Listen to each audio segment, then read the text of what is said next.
It's a blood clot vibes. Yes, family, large up yourself, big up yourself. You know what it is. It's your host, Eli Shalom, chiming in on the ones and twos. You know how we do.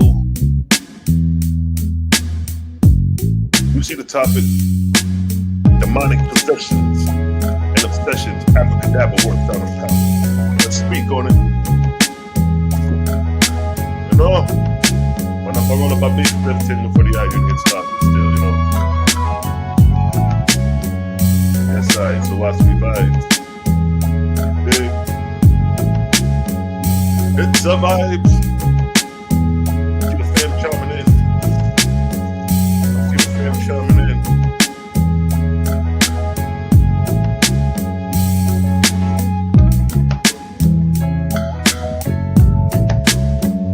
Yes, family. So as you obviously see,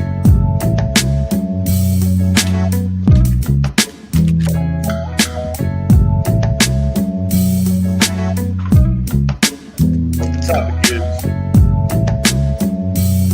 I see what the topic is. We're talking about demonic possession and obsession. Abracadabra. Word, sound, and power. Now the term word, sound, and power is your term you'll find a lot in the Rastafarian community. They like to say word, sound, and power, showing you how potent and how powerful it is. You know what I mean? So we're gonna touch on demonic possession and obsession. What is demonic possession? You know what I mean? Being possessed by a demon.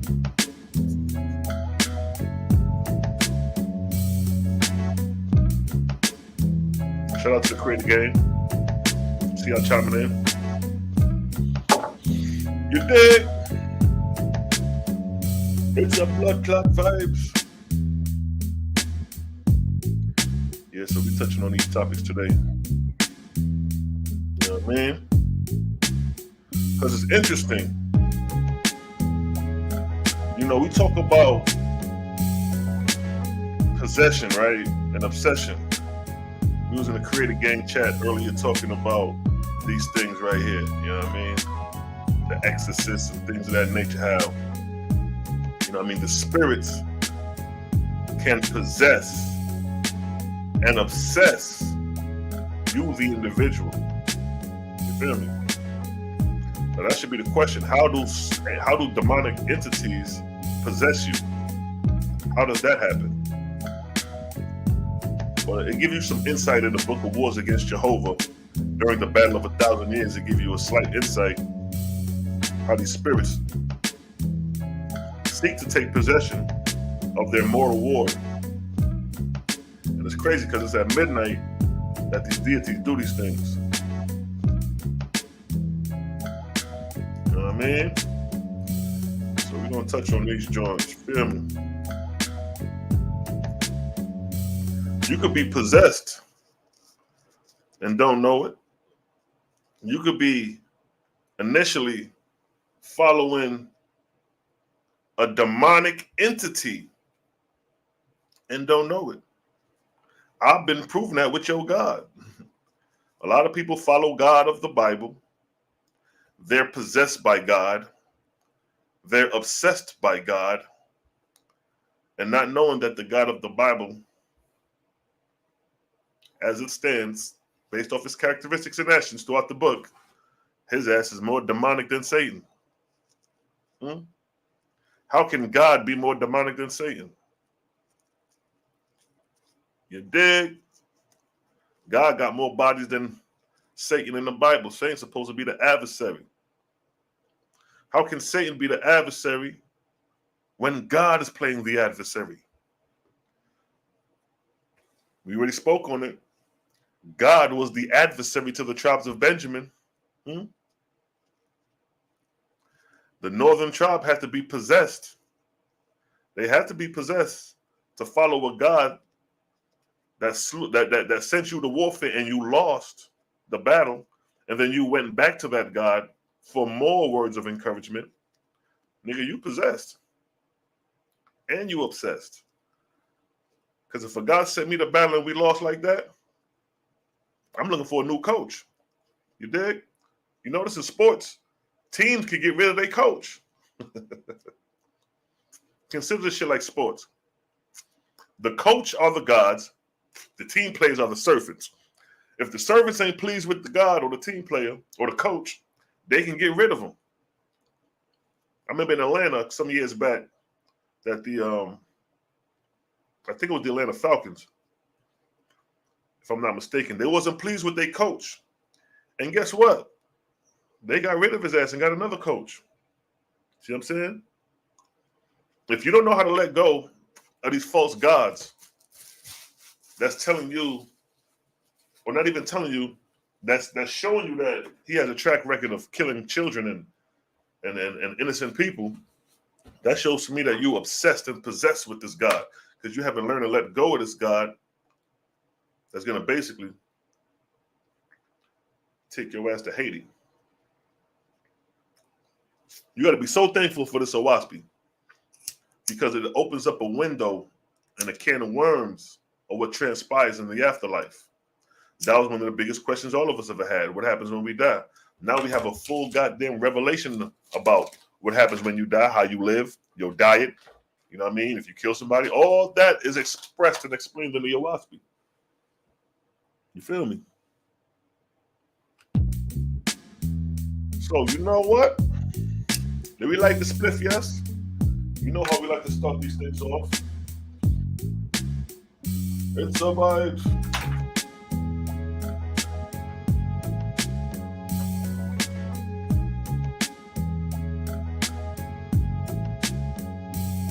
Yes, family. How does one know if he is possessed?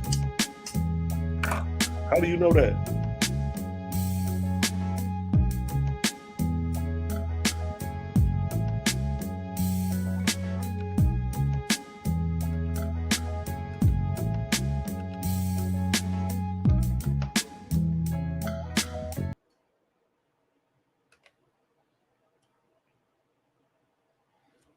Obsession. The state of being obsessed with someone or something. See that? To be obsessed with, keyword, someone or something. Now, in the religious world, the someone would be Jesus. Because I don't see Christians go head over heels for Jesus. They speak in tongues in Jesus, Jesus, Jesus, Jesus. That's obsession. Because you're in a state of being obsessed by someone, that someone being Jesus. Speaking for the Christians. A Christian will slay your ass if you disrespect Jesus. I know some Christians that they ain't hearing that shit. They're not tolerating that shit. So, the state of being possessed with someone. You have a lot of people that are possessed with Jesus. Through me is the way. Through me is the light. I am the Savior. And then you have a lot of people that are obsessed with following men. I know people that are obsessed with Elijah Muhammad and Farrakhan, some of the cats in the Nation of Islam. You can't speak a bad word against some of them in their presence. They're ready to go at your neck. So the state of being obsessed with someone. When you look at Captain Tazariak in the ISUPK, they're obsessed with General Yohana. According to them, that man can't do no wrong. General Yohana out here was saying outlandish shit. Them niggas ain't going and say, nah, General, you was wrong. You see what I'm saying? He can't make no wrong because they're men worshippers. When you worship men, you become obsessed and possessed with that. Well, let's see. Let me put in demonic possession.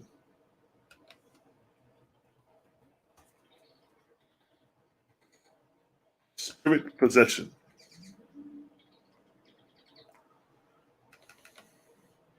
Spirit possession is an unusual or altered state of consciousness, an associated behavior purposely caused by the control of a human body by spirits, ghosts, demons, or God. See that? Spirit possession is a person who is what? Control of a body by spirits, spirits, ghosts, demons and gods.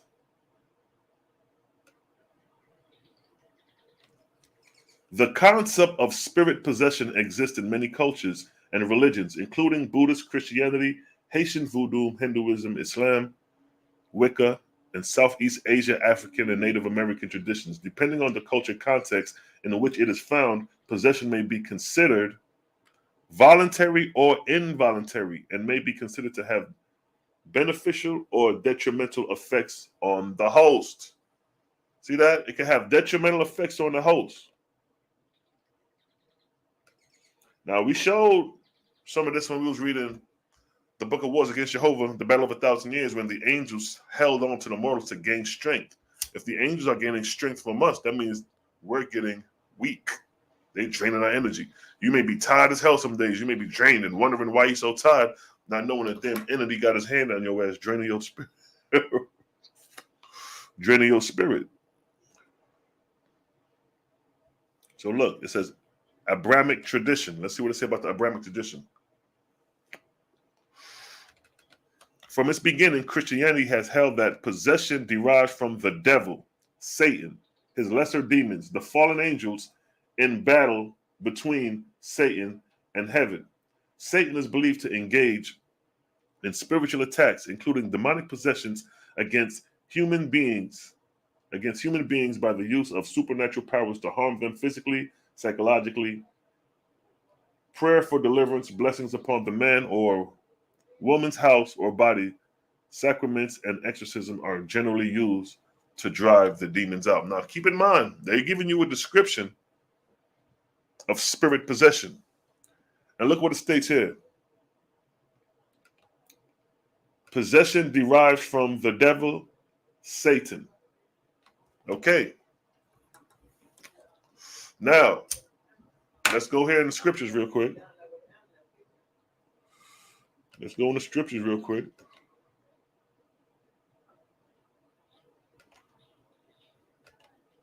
Let's go to 1 Samuel real quick.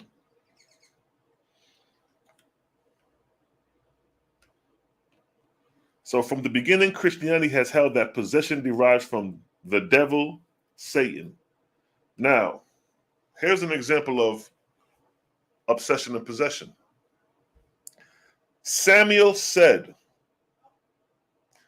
also said unto Saul, the Lord sent me to anoint thee to be king over his people, over Israel. Now therefore hearken thou unto the voice of the Lord. See?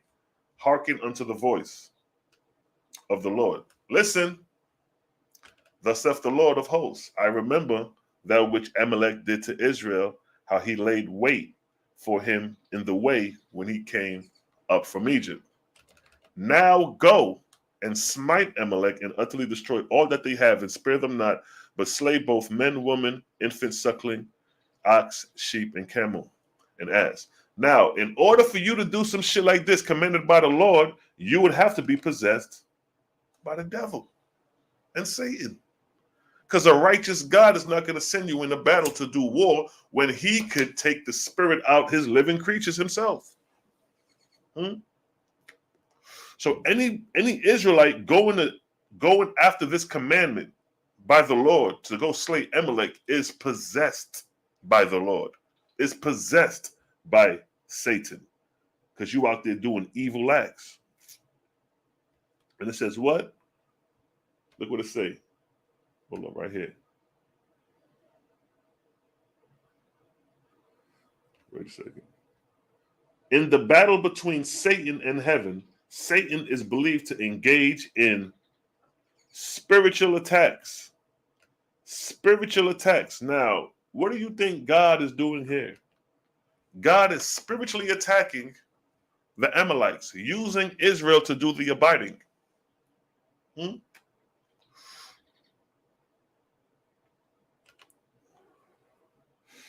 Including demonic possession against human beings.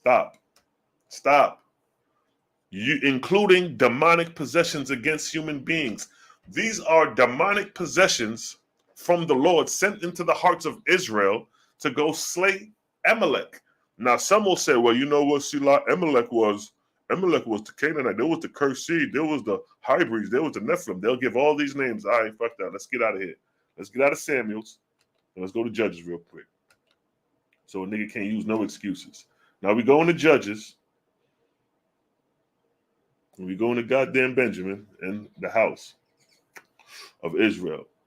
And we're gonna see, because ain't no excuses now. Because this is tribal brothers.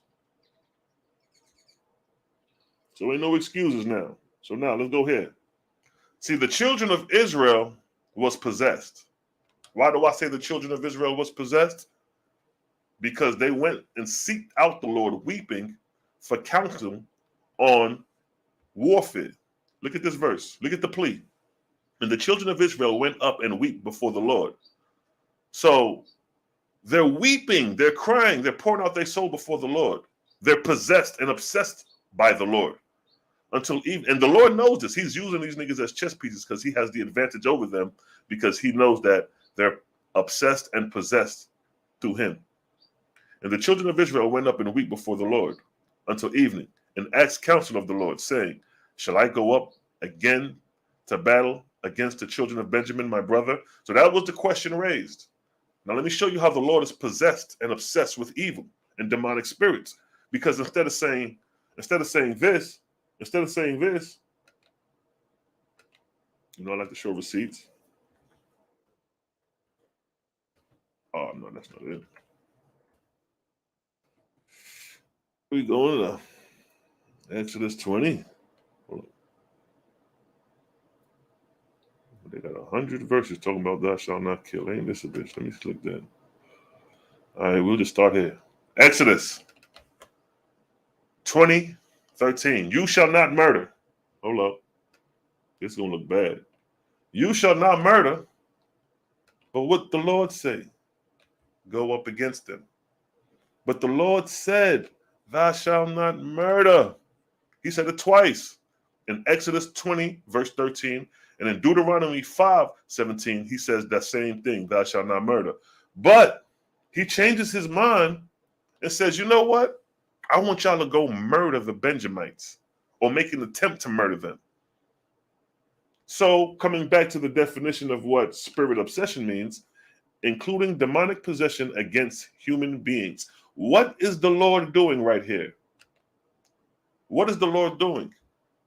He's going against human beings. The Lord said, go up against them. Go up against him. Him is who? The tribe of Judah. The tribe of Benjamin. And Benjamin went forth against them out of Gibeah the second day and destroyed down to the ground the children of Israel, again, 18,000 men. So after the Lord told the children of Israel to go to battle, the Benjamites won the victory. So what does that say about your Lord? Your Lord is supposed to be victorious. He's a God of war, and he's losing. He's losing. You got the general and you got the soldiers on both sides of an army, on both sides of warfare. I ain't never seen a goddamn religion, a war, a battle of warfare, and the soldiers not pray to a God. Soldiers praying. Watch this. Soldiers praying. See that? When have you ever seen soldiers go to war without saying enough prayer? So the question needs to be asked, who was the children of Benjamin praying to? Because they couldn't have been praying to the same God that the house of Israel was praying to, because the house of Israel, that God was against the Benjamites. He's telling the house of Israel to go slay and fight the Benjamites and then come out on the losing end. Now, if you got a coach and y'all playing basketball and your coach is telling you to do these moves, and every time you do it, the other side keeps scoring, you're going to be like, man, fuck this coach. This nigga he ain't bringing us no victories. Everything he tells us, we keep losing. But you so obsessed and possessed by your coach, by your God, that you keep giving him another try, another chance. And again, he's letting you know, I ain't with you, because you keep losing. So now let's just take this for instance. Let's take these two. Let's take these two fellas right here. Say this guy right here is from the house of Israel, and say this guy is from the house of Benjamin. Both of these soldiers are praying. Now, there's supposed to be only one God. So if there's only one God, and you're praying, wouldn't it make sense that the God right here says, you know what? The Benjamites is my creation too. And you seem like you don't really want to go to battle no more. So we're going to cease this battle. We're going to surrender your arms, and we're going to follow what I've told y'all niggas to follow, which is thou shalt not murder. Thou shalt not murder. There we go twice. He telling these niggas, thou shalt not murder. This is the house of Israel. This is God speaking to the children of Israel. He ain't speaking to the other nations. He's speaking to the children of Israel, and he's telling the children of Israel among themselves, do not murder and kill.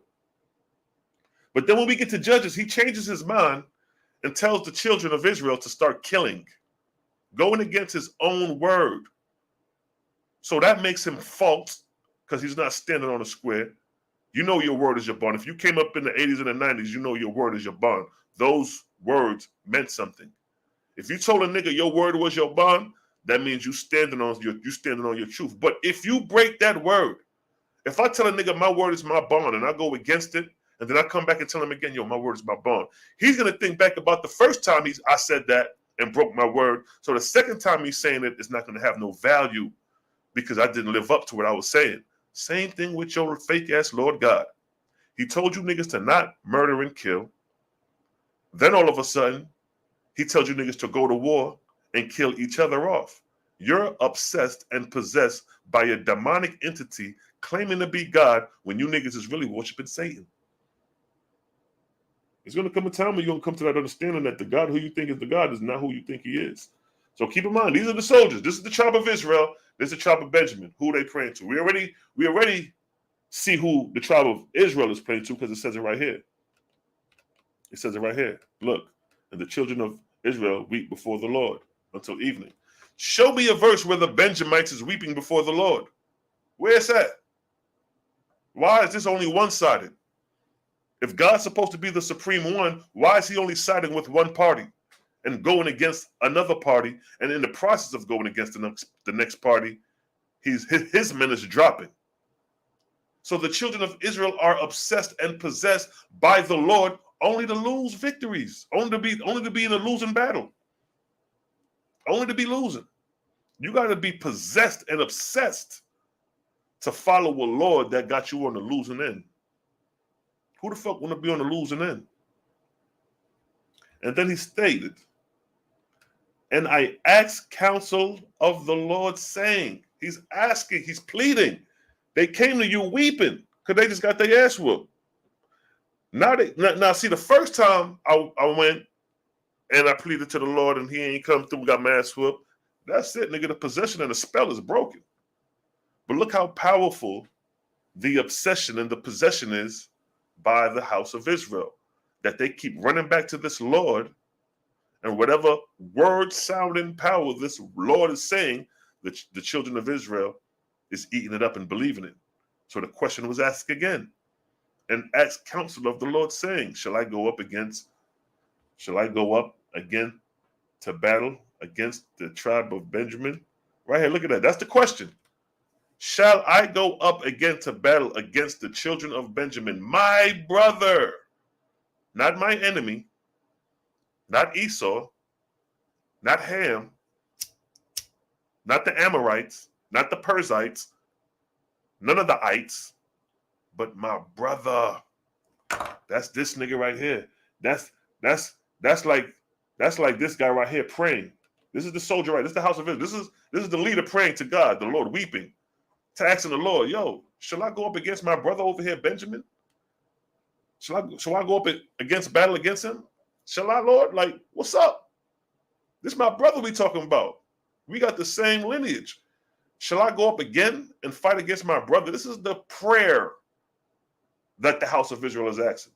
Now, Benjamin over here doing his own thing, because in the Bible, in the scripture, it don't say who Benjamin was praying. It don't even mention Benjamin praying at all. But we know that they was praying too. It just ain't mentioned it, but we know that they were doing it because the house of Israel were doing it. So just imagine you on your knees praying to the Lord. You possess and obsessed, because for you to go to this far to defend a God to bloodshed, you got to be possessed. So you on your knees praying and you say, Lord, what shall I do? Shall I go up against my brother Benjamin and do battle again? And now you waiting on an answer from the Lord. And this is what the Lord say. This is what the Lord say. And the Lord said, go up against them. Now, what is demonic possession? What does spiritual possession includes? Including demonic possession against human beings. Yo, God is playing a fucking demon because he's going against his own creation. And not only is he going against his own creation, he got somebody delegating for him called the tribe, the house of Israel. They delegating for God to go out there and do battle against humanity. And you don't get it yet? You don't get who you following? What it states, from its beginning, Christianity has held that possession derives from the devil, i.e. Satan, his lesser demons, the fallen angels. This nigga right here you reading from is a fallen angel. This Lord, that Lord God, that Yahweh Elohim in the Bible, them is fallen angels. And they fell from heaven to earth. Now they on earth being mischievous, convincing you niggas to go to war, and you believe in them. You obsessed by these angels. They must have came down brilliant in a garments looking fly, gems and all that, shining, sparkling. And you niggas just fell on your face and was like, oh shit, they go to Lord God, nigga. I'm possessed. I'm obsessed. Whatever you need me to do, I'll do it. If you need me to go chop some heads and some goat heads, Lord, I'll do it. Huh? And the Lord said, go up against them. So the Lord is acting against his own nature because it states spiritually attacked, including demonic possession against humanity by the use of supernatural powers. Who got the supernatural powers here? House of Israel, damn sure ain't got it. Benjamin, them niggas is just skillful war-like niggas. But who is the supernatural power here? The Lord. Your Lord is playing demonic because he's spiritually attacking. He's influencing crimes against humanity. He's playing Satan. What is Satan? A deceiver. Don't Satan mean to deceive or to an adversary? Satan, also known as the devil and sometimes also called Lucifer in Christianity, is an entity in the Abrahamic religion that seduces humans into sin. Look at that. Look at that right there. Seduces human into sin or falsehood. What's going on right here? Is not the Lord seducing the northern tribes or the house of Israel to sin? What is sin? Transgression of the law. What is the law? Thou shalt not murder, my G. Where's that? Hold up.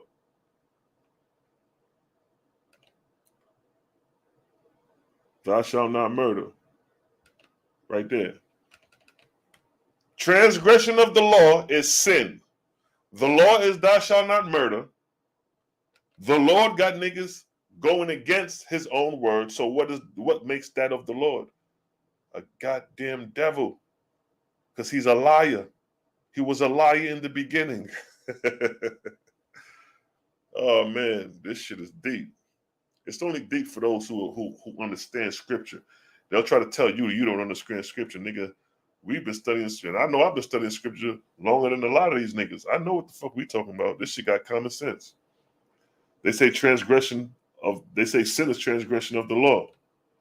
This is the law. Thou shalt not murder. That is the law. That's part of commandment, right? Now the Lord is commanding Israel to go to war. He's going against his own word. So it's a double-edged sin going on. A double-edged sin going on. You got the Lord sinning because he's going against his word.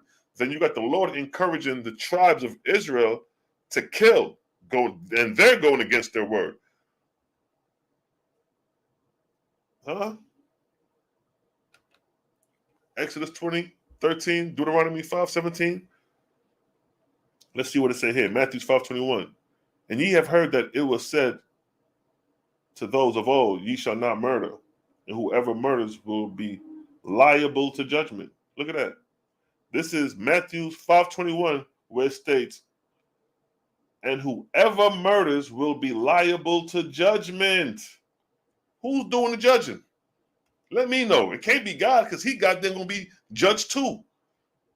and whoever murders will be liable to judgment. What's going on? What's going on here? What's going on here?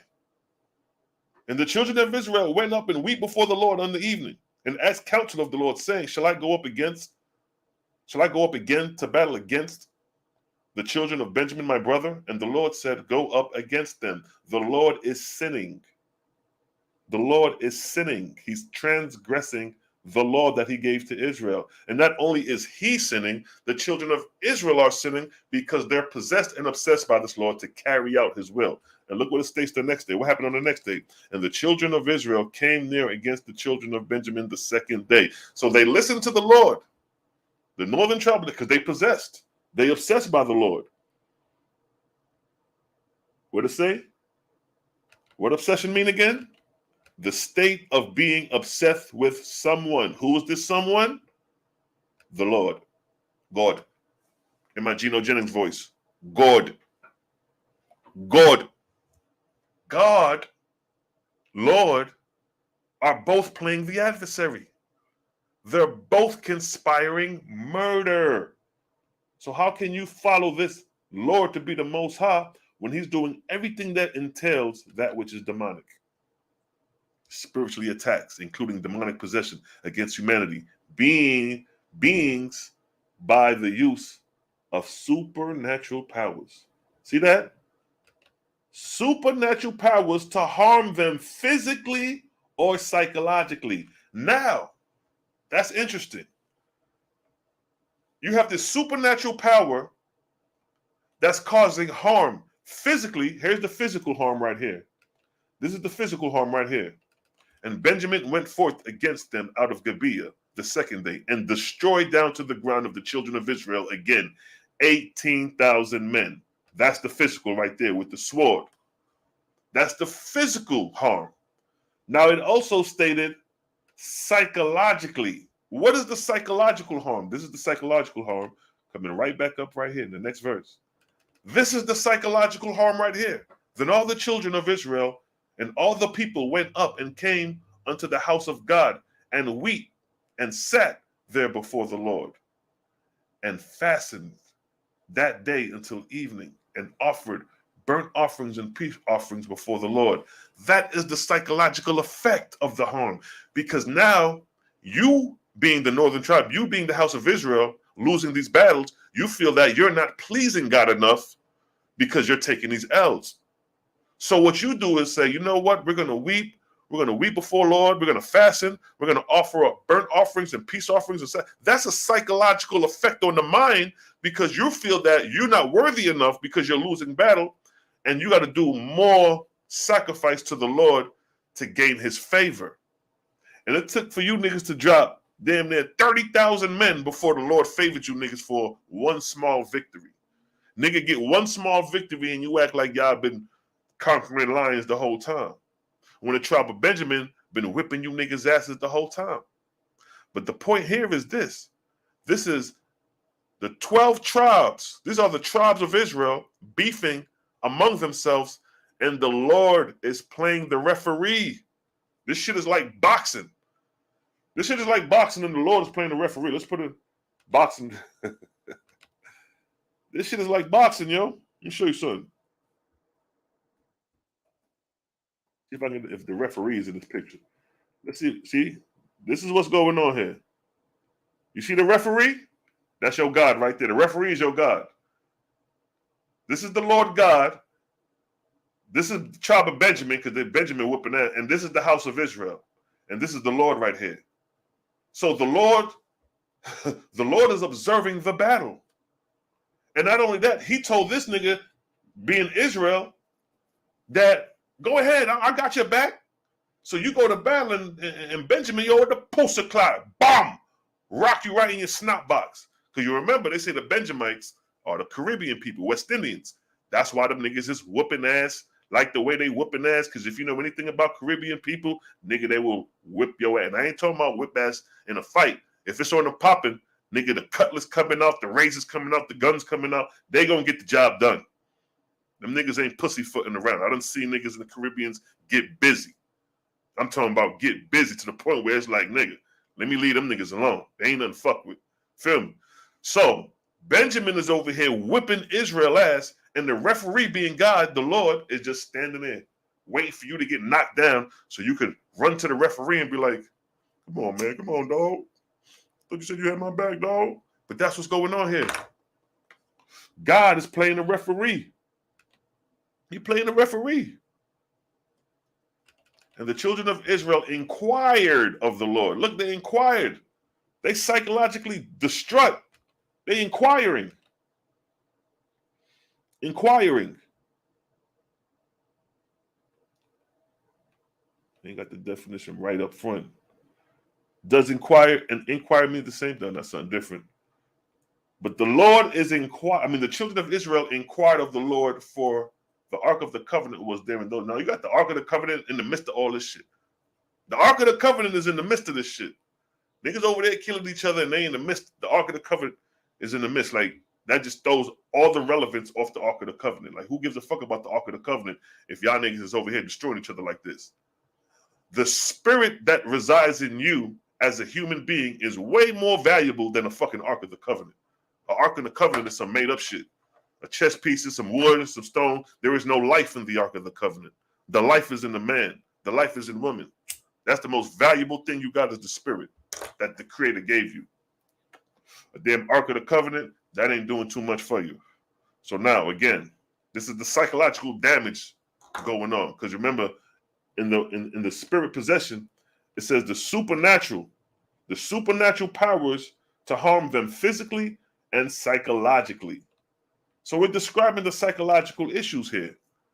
The children of Israel is going through psychological trauma because they're taking the ass open from the Benjamites. Now, we don't know what the Benjamites thinking, because the Benjamites over there taking no victories. The Benjamites over here like this. This how the Benjamites is. See if I can pull up a good picture. They go to Benjamites. That's how Benjamin looking. They over there winning. They taking victory. They like, yeah, bro. We done knocked down 18,000 of them niggas. Woo, hoo, hoo. Whatever God they praying to, rocking out with them. That's what y'all niggas need to find out. Who was the God of Benjamin? That's who y'all need to be rocking with, because obviously he getting the victory. They go Benjamin again. Them niggas over there taking wins. They bringing home the W's. That's the tribe of Benjamin right there. That's the tribe of Benjamin.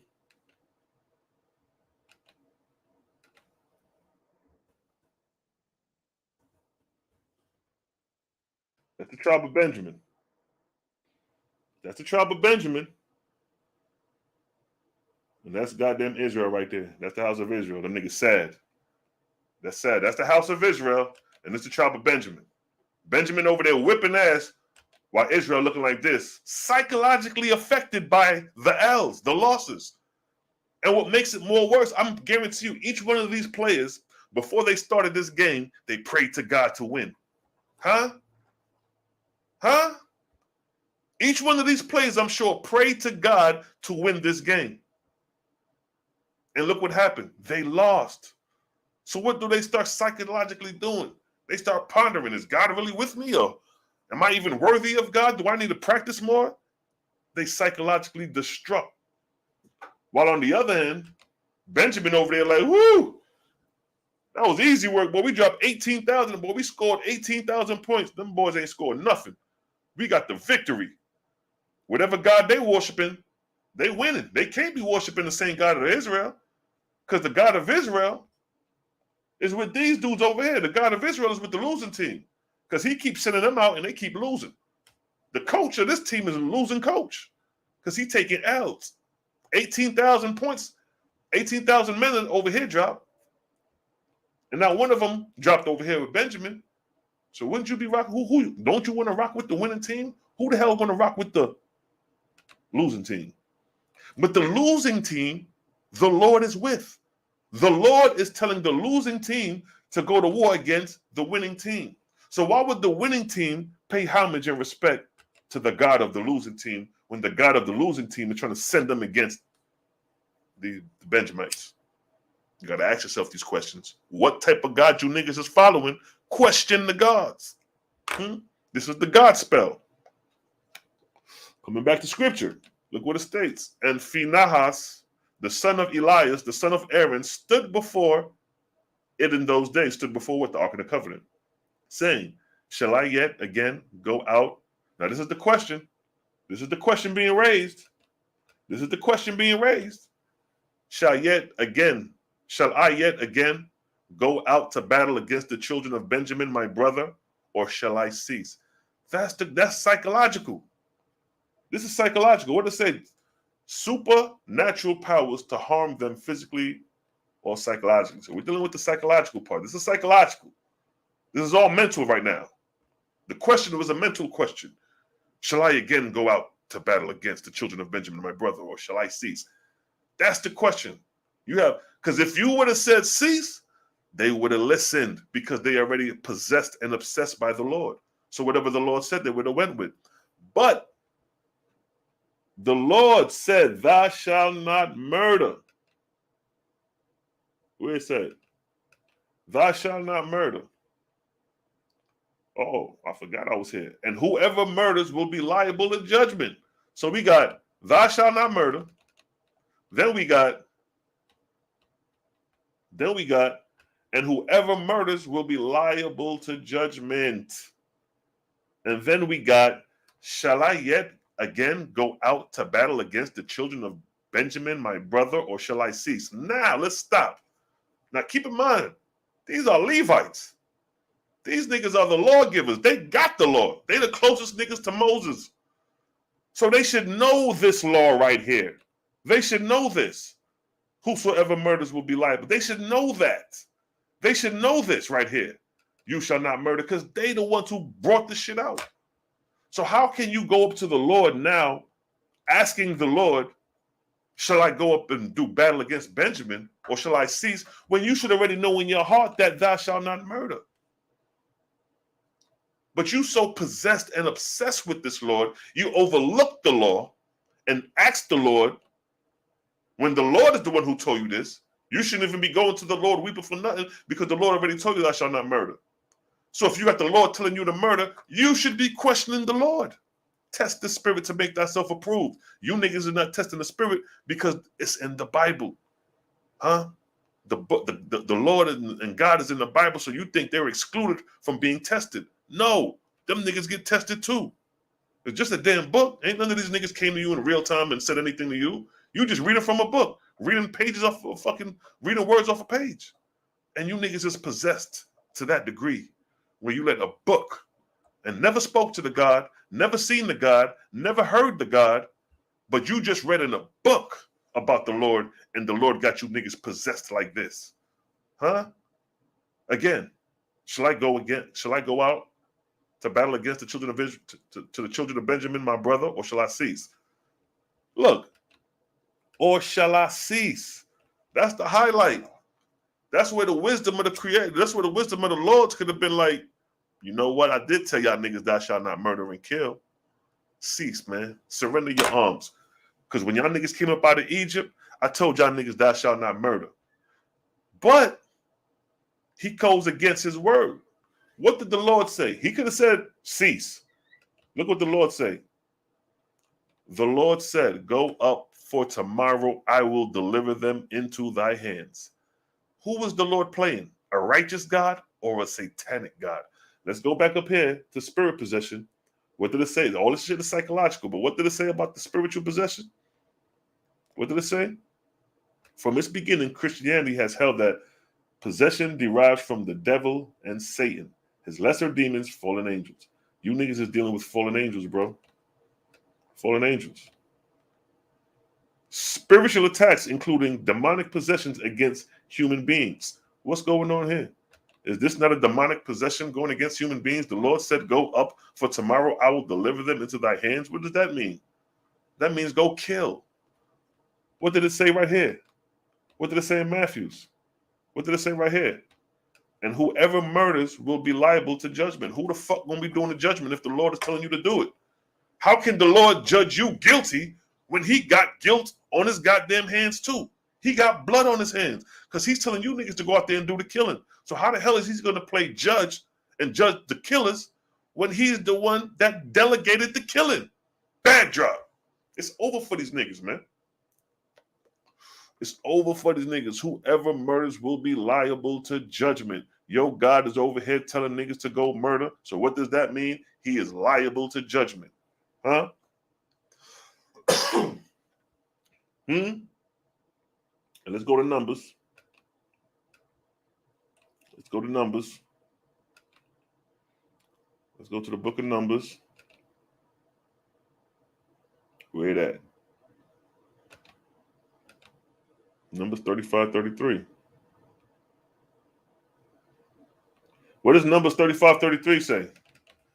So you shall not pollute the land wherein ye are, which is the land of Canaan, where these niggas is at. For blood it defiles the land, and the land cannot be cleansed of the blood that is shed therein, but by the blood of him that sheddeth. But look what it states.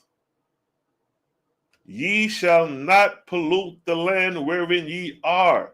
Now, this is the land of Israel where they are. You shall not pollute it. But who is commanding the polluting? The Lord. The Lord is commanding the polluting of the land.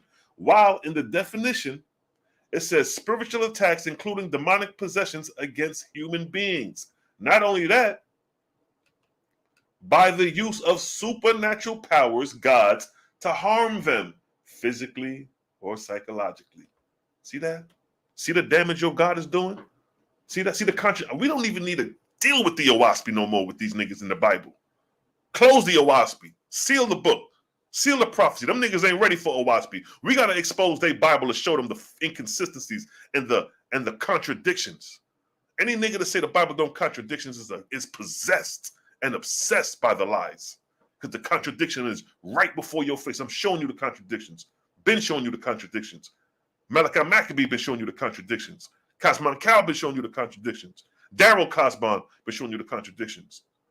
All created gang been showing you the contradictions, nigga. We showing you that you following a satanic God, although it's in the Bible. But you niggas is too weak in spirit to understand this shit. Because the spirit of light is not in you niggas. It's in us.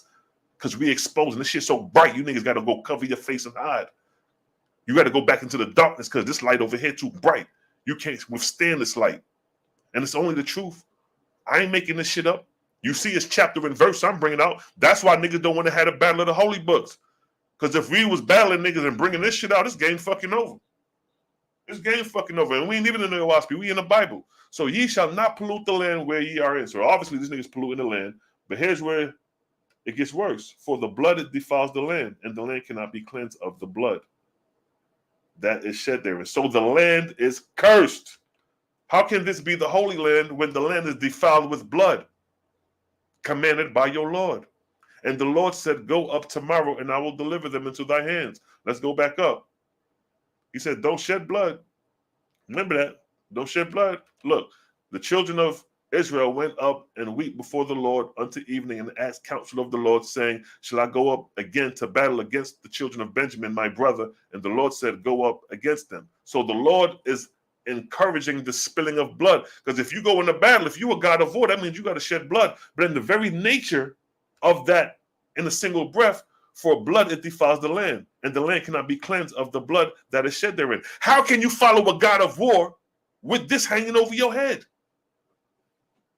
If you follow a God of war, that means you're going to be warlike. What happens in warfare? People die. Blood is shed. Huh? People die, blood is shed in warfare. But at the same time, your God is telling us, for blood it defiles the land, and the land cannot be cleansed of the blood that is shed therein. So the lands can't be cleansed. When you got the Lord conspiring the children of Israel to go to war, when they went to war, the Benjamites went forth against them out of Gibeah the second day and destroyed down to the ground of the children of Israel, again, 18,000 men. Now look at this. This is 18,000 men. You know what? You know, let me show you something, man. Watch this. Watch this.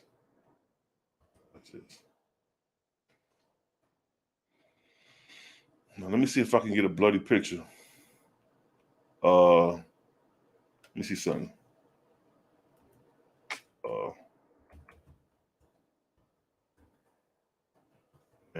Let's see if I get animal sacrifice or something come up. Let me see something. Let me get a picture with a whole bunch of blood and shit.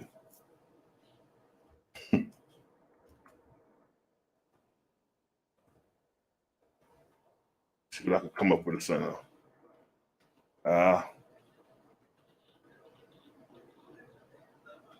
I'm trying to get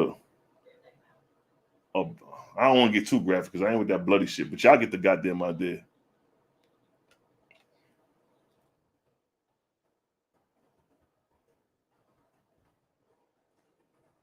Shit like this. Like fucking blood. But fucking nonetheless. Oh, you know what? Hold on.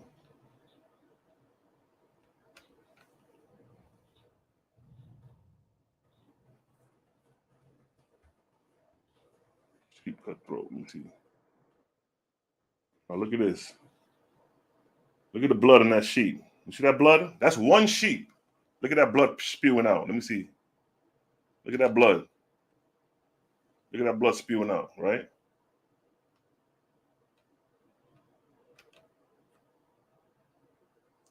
Look at the blood from these sheep.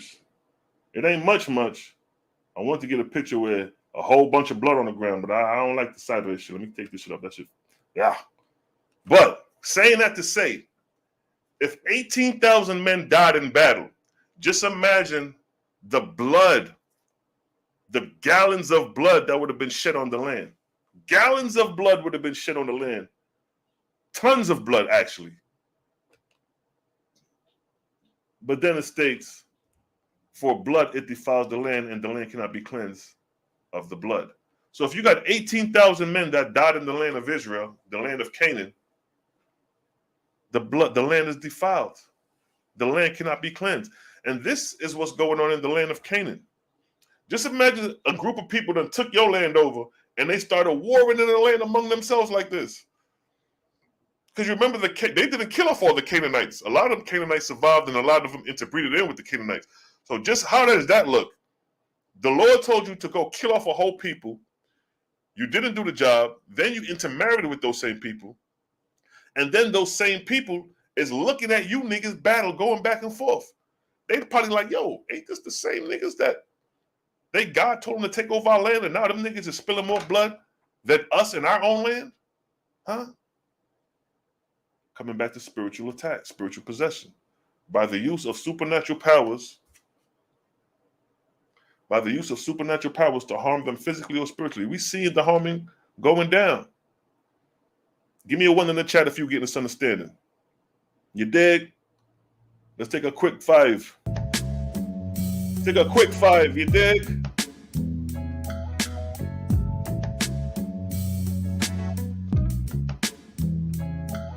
They gonna get this life. It survives.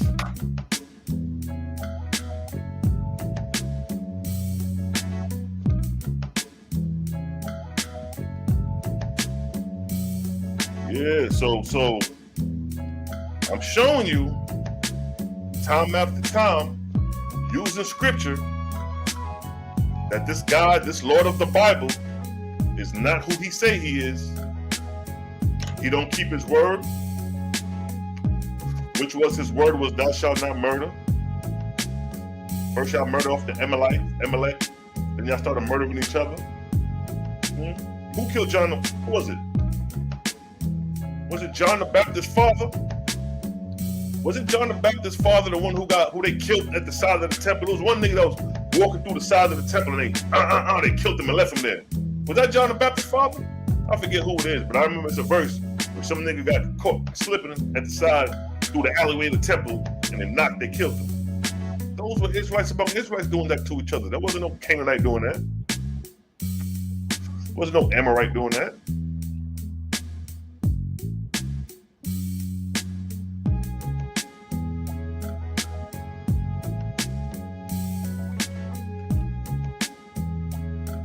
Yes, beloved. That's right and exact. Ain't nothing wrong with that. You didn't know. We all got blood on our hands. We all done did things to people and animals that, you know what I mean, was not right and exact. But remember, the beauty of Creator is that the Creator is really forgiving. You know what I mean? You see how the Creator deal with the false gods in the Owaspy? He ain't throw them niggas in hell. True God ain't throw them niggas in hell. True God brought them niggas to court. Just imagine that. True God brought them niggas to court, and when he brought them niggas to court, what did True God do? He showed them niggas their convictions. He said, all right, my nigga, I ain't gonna judge you. You gonna judge yourself based off of your actions and your convictions. You rose up and told the people to follow you. You rose up and told the people that you was the Lord God, the Most High, creator of heaven and earth. You was the one who told the people that your heavenly kingdom is the Most High heavenly kingdom.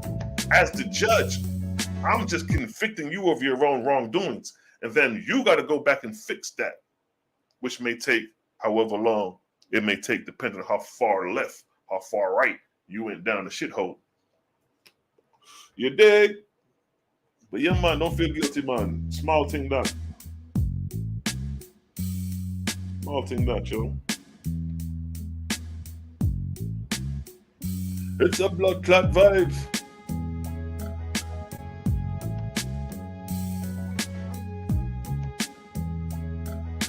That's right. They don't want to believe. They duped by their false God. You know what I mean?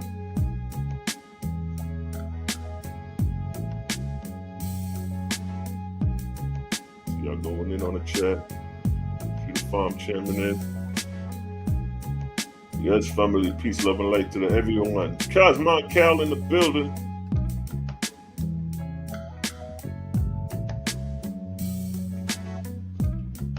You know what I mean? Shout out to the gods.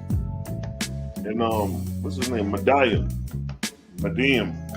He left a comment on the chat when me and Louis was talking. He says, faith this need a study for real. And I felt that. That's real shit. You know what I mean? We got to stay on top of our studies, man. We can't be out here slacking. We can't be out here getting caught out there. We got to know that's why I stay in the field that I'm best in, which is this shit right here, exposing the gods. It don't get no higher than the God. See what I'm saying? You got some niggas that's nice in the history. I can lay out the timetables of prophecy and show the history.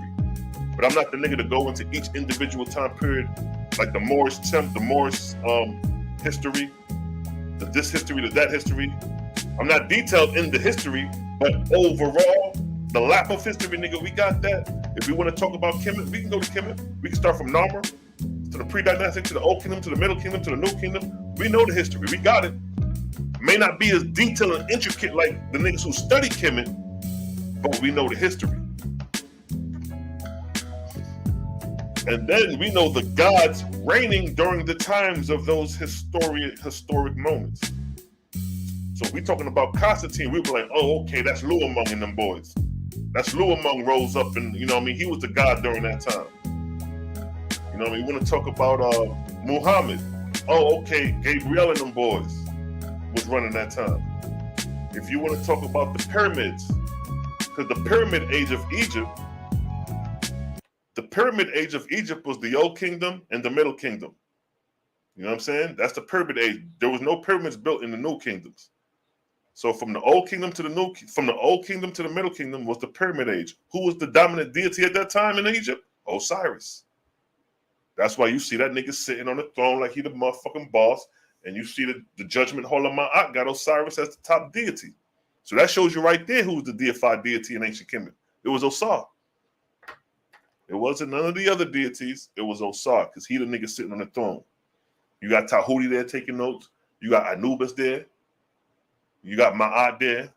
You got the Ammit there. But the head nigga in charge is Osiris. And he got two shorties standing behind him. See what I'm saying? His council. When God said, let us make men, Osiris was talking to his little shorties. Like, yo, we're going to make men. You know what I mean? Boom, boom, bam. You dig? Yes, I. This shit real, my nigga.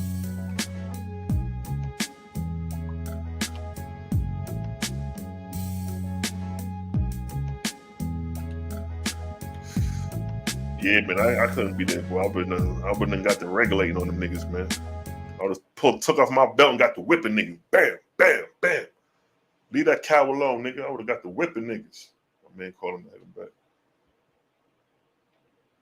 Man. I ain't with that shit. The screams and the blood. Yes, family. So you got to be possessed and obsessed to do these things. So I look at what's the Rabbi Howard Shine in Israel, the elder god, who be in Arad doing the archaeological research. I respect the God. I love everything he's doing except that Passover lamb. Now he's one that is obsessed and possessed, ignorantly. He's one of them ignorant old heads. You know what I'm saying? I know the mentality of niggas like that right here in the States, in the hood. It's always a nigga with a similar mentality of a nigga you may know. You may know niggas like me that got a similar mentality that you know, like, oh, I know you remind me of my man. Y'all niggas kind of act alike. You know what I'm saying? I know niggas just like Howard Shy with that mentality. He's a very ignorant man. He's stuck in his ways, and I ain't mad at that. I'm just calling it how I see it. You see what I'm saying?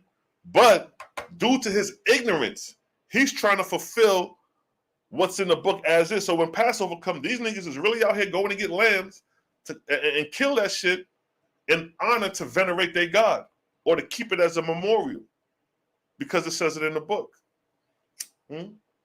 When that was only really a one-time event in Egypt. That Passover lamb was a one-time event because that was against the Egyptians. It was because I did the video called what was that? What I name it? What I named that video? Damn, I think it was called "The Curse of Passover" or something like that. You know what I mean? Because Moses orchestrated the lamb killing. Because you remember Moses was learned in the wisdom of the Egyptians. The Egyptians dealt with the priesthood. When you look at if you want to know anything the Egyptians was doing, read the Leviticus law. The Leviticus priesthood comes out of Egypt. Where the fuck you think Moses got it from? Moses lived during the ending of the Middle Kingdom, 15th century BC. So whatever the priesthood was going on in, you think the niggas wasn't cutting goats and sacrificing animals in Egypt?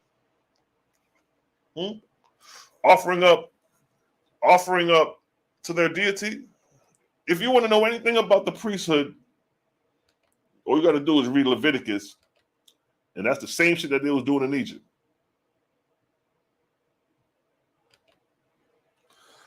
The burnt offerings and sacrifice, all that shit come out of Egypt, my nigga.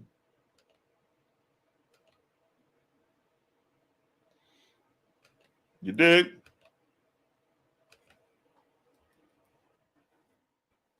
Yes, family.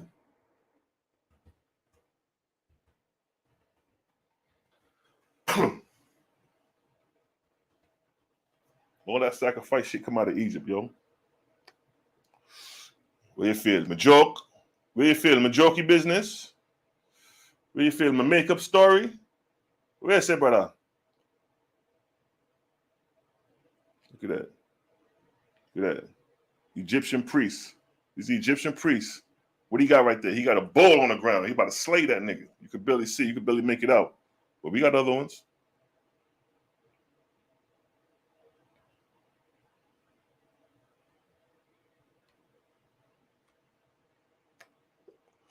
All this shit come out of Egypt as far as the priesthood and all that. See? Egyptian priests.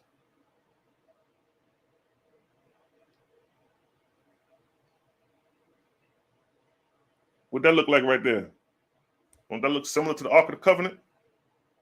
The chessboard and all that? Not saying that's what it is, but I'm showing you the relics of these things in Egypt. The priesthood was already existing in Egypt.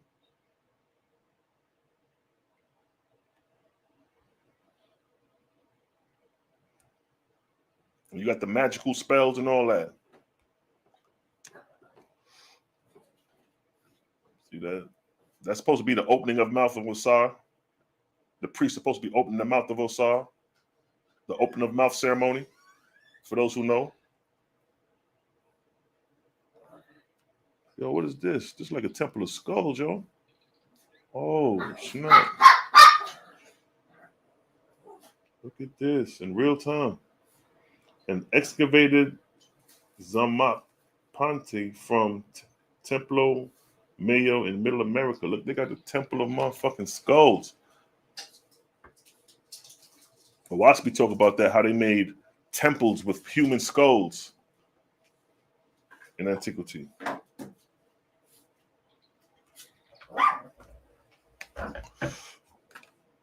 Yeah, yo, this shit run deep, fam. Niggas over here.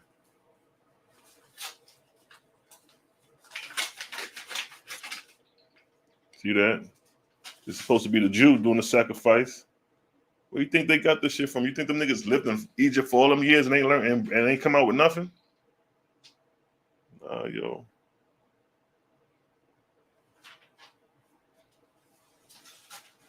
The worship and ritual, you got to study this shit if you want to know where the shit came from.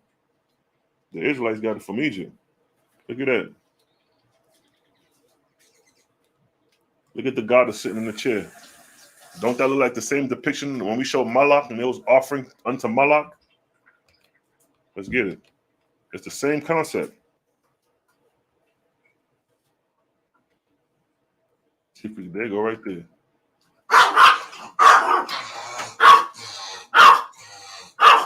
Lucky Hudson. Oh, she almost gone. So if you see, all right, bong. So look at that. Don't that look similar? Lucky, where you going? Don't that look similar? See that? Lucky. That's Isis, Aset. Mom. Hypothetically speaking. But it's Egyptian depiction. And here you see the same thing with Moloch. One universal system with these false gods when they demand worship. They require human or animal sacrifice. They want them goat heads or they want them children heads. You see the baby, look at the baby. The baby got his arms open like, da, da, da, da. He looking at the God like, da, da, da, da. He thinking God, da, da. He about to get ate and devoured, but he thinking this motherfucker is da, da. That's Moloch, and then you got them offering incense and smoke to the gods. Man, all this shit been going on, yo. See that? Look at that. Egypt was a high civilization. So you done know, family, these things was going on. Blood sacrifices, animal sacrifices to the deities been going on. You dig?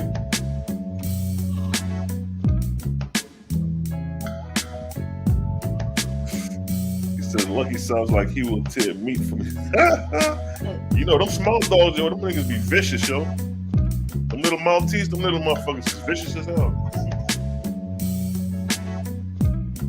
I remember my homie was like, yo, a pack of Maltese will fuck up some shit. Come here, boy. Lucky, come here. Lucky. He got his hair cut. He fresh to death now. See? See my little man eater? This nigga right here is straight killer. This nigga be bucking at pit bulls. It don't matter what dog come through. He bucking. And then I got Muffin. Boom, nigga got me some twin Maltese. This money right here, son. Who want a puppy? I'm about to breed these jokers. These are Maltese. These puppies could go up to $5,000. No less than $1,000 I can sell these joints for. Ain't that right, Noonie? Ain't that right, boy? Watch this. Sick him. Sick him. Sick him, boy. Sick him. Get him. See that? He straight killer, boy. He ready to get at it. Sick him, boy. Sick him. You know, he kind of shy. He know he on camera and shit. Those are my man eaters right there. They'll tear some shit up.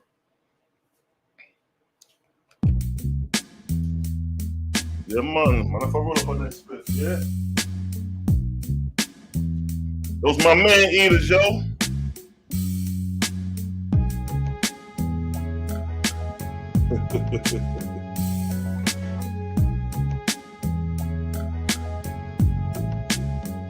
Yeah, they gonna be on deck, yo.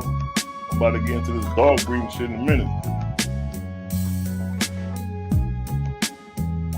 The crazy thing is I found my dog. I found Lucky. I found his ass. I almost ran his ass over. That's how I got him.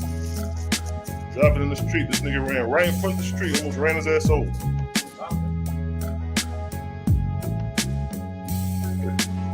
Yes, family. So as you can see, family, When we're talking about possession and obsession, spiritually being attacked, that's what we're dealing with, y'all. These false gods. That's why I stay on the neck of the gods. Because you're possessed and obsessed by the gods.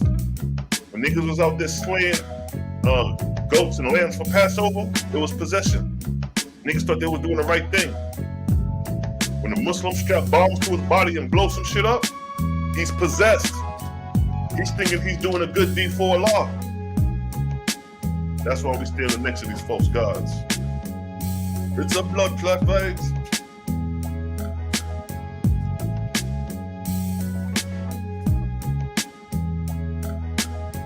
That's right, yo. Abortion clinics. Now, you said the abortion clinics are the same institution of old.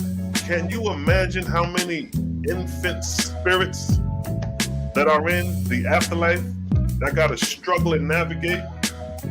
Because you know, in the Owaspy, it gives you the nature of the infant spirits. Let's get that real quick. Let's get the nature of the infant spirits in the Owaspy. Good one to bring up right there. Good one to bring up. Let me bring that back on the board real quick. Now, let's go to the Owaspy. Let's go to the Owaspy. Let's go to what's that? Book of Judgment 32. Owaspy Book of Judgment 32. Let me share my blood clot screen. Booyah. Book of Judgment.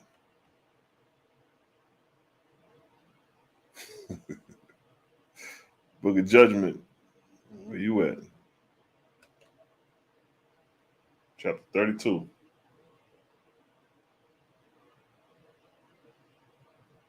Book of Judgment, chapter 32, gives you the nature of the infant spirits. Right here. Book of Judgment, chapter 32, verse 3, it states, "Now I declare to you, there are angels," let's just say infants for this instance. "There are infants lower than the first resurrection, being incapacitated by various causes, from knowing who they are, where they came from, or where they are going. Indeed, many of them do not know words of speech, nor signs, nor token, but are as destitute of knowledge as young babies. Many of them died in infancy. Some of them were killed by abortion." See that? Let's just stick with that. The hell with the rest say. That's the main key. Because the brother put up, let me see if it's still on the screen, abortion clinics are the same institute of old.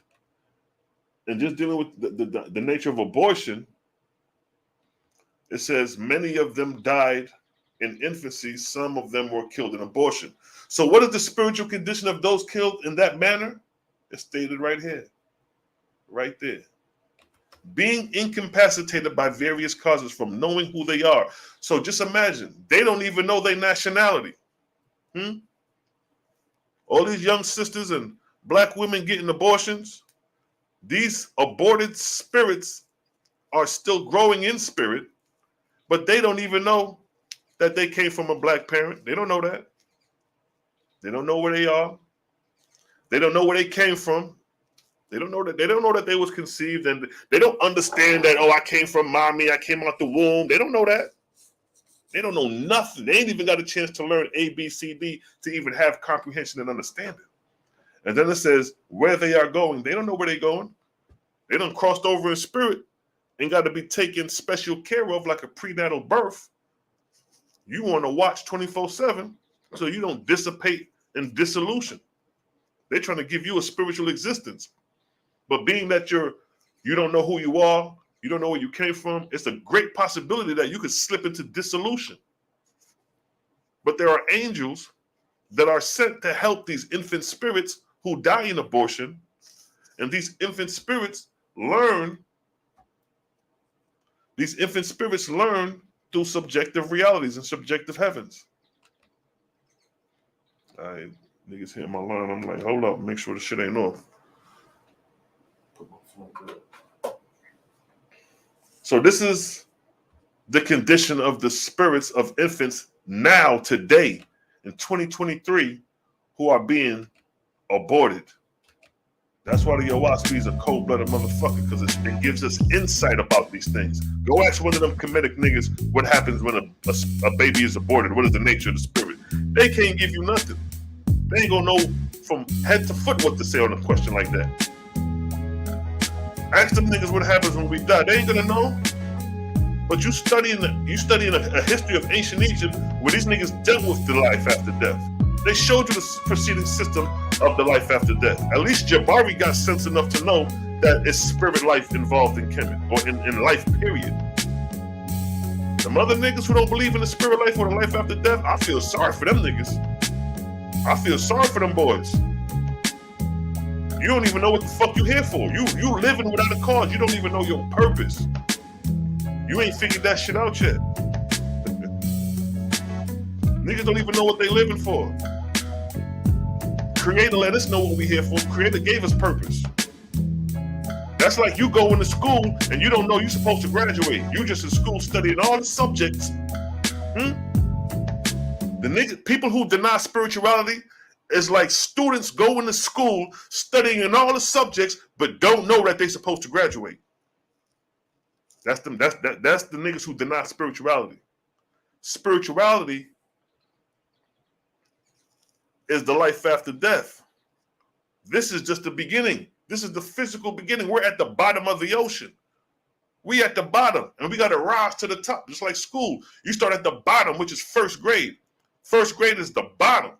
Then you go to second grade, to third grade. What is that? Elevation. You rising, you ascending. Even school, God damn it, shows you the spiritual application of ascension from the low to the high. And then when you reach the peak of that 12th grade, you go to another school that is not subjected to the school that you was in for 12 years. If you niggas can't pick up on the spiritual system laid out in the physical realm, you niggas gonna have a hard problem when your ass cross over in spirit. You're gonna be in denial. You're gonna be you're gonna have psychological trauma because you had all your whole life to prepare for your death. What the fuck you think you living for, nigga? You living to die. You gonna die. That's one thing that's inevitable. You gonna die. So if you living your whole life and you running from the idea that there's life after death, or you running from the questions about life after death, or you in denial, or you being ignorant to those facts, when your day come, my nigga, you gonna have a hard time coping with the truth. Because it's gonna be ego and psychological. Your ego is gonna block you, because when you die, niggas think, oh, I don't know when I die, I don't know. When you got a whole bunch of fucking mediums out here that communicate with the spirits of the dead to let you know, yeah, nigga, it's life after death. They got a whole bunch of videos on YouTube. They got news, fucking articles and clips talking about motherfuckers who ain't seen their loved ones in the house and they caught on video. All this shit before you, and you niggas is still rubbing your head like you don't know what the fuck going on. That's some fake ass shit. That's not even genuine and authentic on your own behalf, because you have evidence, testimonies, records before you. Even in your own fucking doctrine in ancient Egypt, it talk about a fucking resurrection. And 6,000 years later, you niggas still scratching your head if there's life after death. And you call y'all niggas comedic spiritual scientists? Get the fuck out of here. I'll mop the floor with you niggas with the Owaspy when it comes to spiritual. When it comes to the spiritual shit. I'll mop the floor with any one of you niggas. From the Bible to the comedic literature to the Quran, Hebrew Israelitism, Christianity, we will mop the floor with your ass when it comes to the spiritual system that the Owaspy got to offer. That's why none of these niggas want to take the debate. Because the debate was going to allow me to demonstrate the system in this motherfucker. And I would have made that shit so clear for the audience to see, they wouldn't have been, you would have had two options. Just be in denial and resort back to your ego of self and carnal thinking, or come to the conclusion that a higher revelation has come for us to investigate and study in this day and age. But you niggas want to hold on to 6,000 years trying to figure out the ancient Commission shit. That's why Dr. Walter Williams is whipping you niggas' ass, talking about ain't none of you niggas deciphered the hieroglyphs and got all you niggas looking silly right now. And he made a valid point. In order to know and understand the hieroglyphs, the nigga who did it would have had to tell you. And that's actual facts. You can't work your way around that. You don't know what them niggas was thinking when they wrote them hieroglyphs. With all the accumulated knowledge all these niggas got is still false. Because if I wanted to know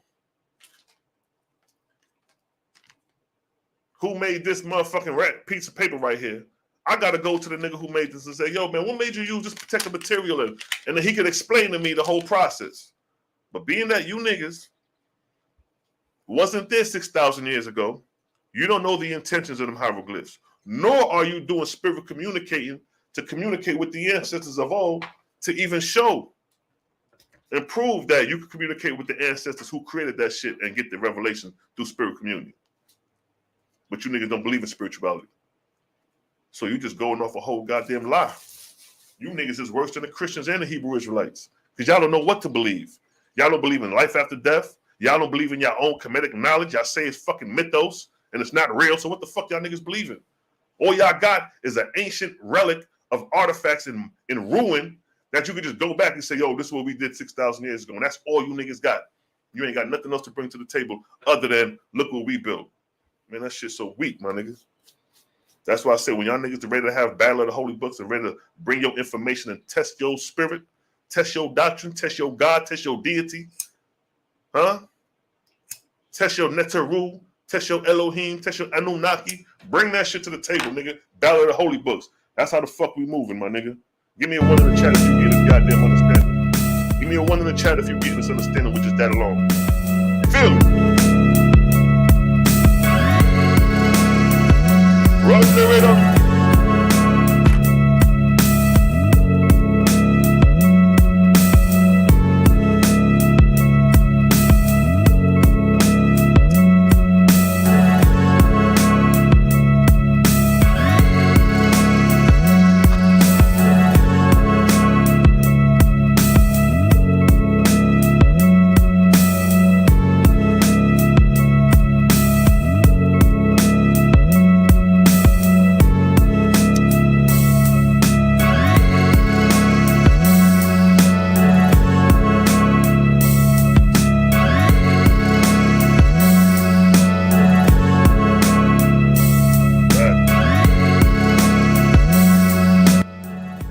Actual facts. Asu was created just like that. He didn't know who he was, what his species was.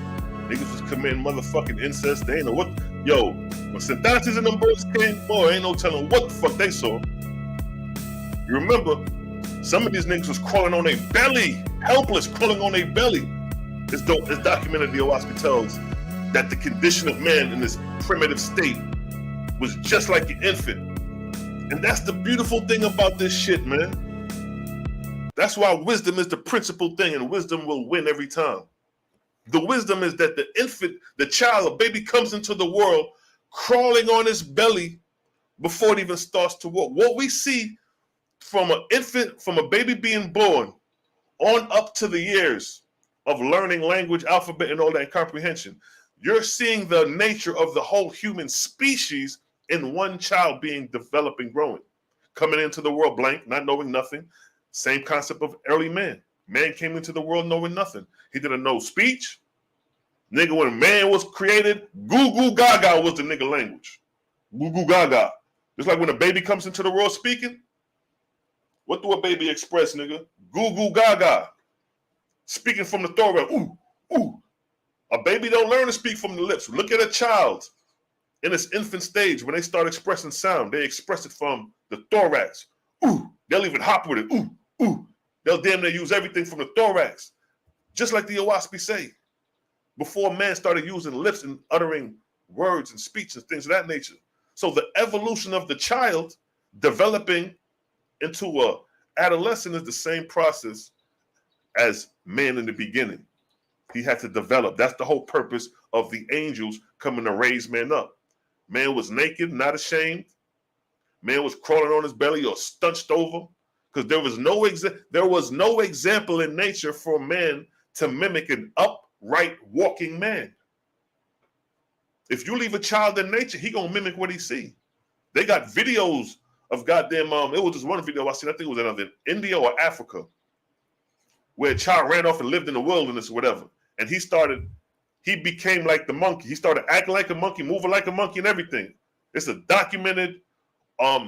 It's like one on a History Channel or one of them BBC channel or whatever, where it shows you a child who lived in the wilderness. He became like the animals. He don't know speech. He don't know language. He moved like the animals. He tried to get away from humans. And this is in this day and age. So imagine back then when man was created and left to fend for himself in nature. And the only examples he have in nature is that which he see, which is the of the animals. There is not one animal that walk upright. That's why when the angels came, the Most High said, yo, go make man upright. Show him his capabilities. Raise him up for what he is. Show him his destiny. Show him what he's made for. So when the angels came, nigga wasn't even walking upright. They was damn near crunched over on some caveman shit. Y'all talk about the white man and the caveman. Nigga, you was the same way. Running through the Sahara on all fours. Because you ain't have no example of upright. Niggas ain't tell you to up because you mimic what you see. If you don't see nobody standing upright, you ain't got no reason to stand upright. You're going to act like what you see. If you see a damn lion walking in the distance, you're going to start moving like that nigga. Oh, that's how they transport. That's how they move around on all four. All right. You mimicking what you see. You see the whatever the animal's eating? All right, nigga. Well, let me eat that too then. Because you still got an instinct and the spirit the Creator gave you to develop your talent. So you're developing your talent based off what you see in nature. So in the beginning, when man was first created, he didn't have no language. He didn't have no clothes. He didn't know how to walk upright because there was no example of anything walking upright. See that? This is why the Creator says send the angels down to teach man, to civilize man, to raise him up from his hunches, walking on all fours, or walking on two, or walking hunched over, like how monkeys be walking and shit. Show them niggas that they can stand erect and walk upright.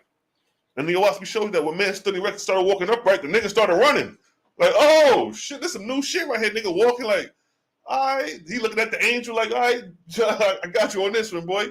Nigga started running like, oh shit. And nigga started running. Nigga ran damn near half the continent. You know them South Africans, them niggas be running half the continent type shit. Still showing them Asu jeans. You feel me? Saying that to say that everything is a development. Everything grows. Everything starts from a state of blankness and then grows. Even a plant. A plant got to struggle and grow before it become that plant, that tree. Same rules apply. Because it's a blood clot vibes.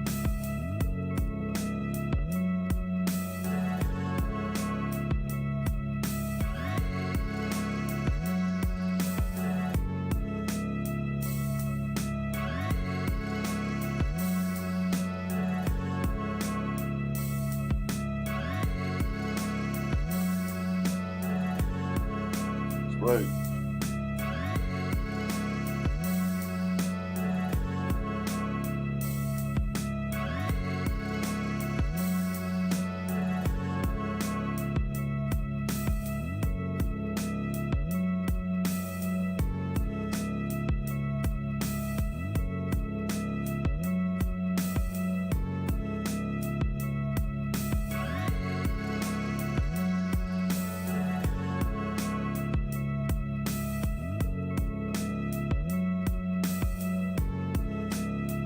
Yes, family.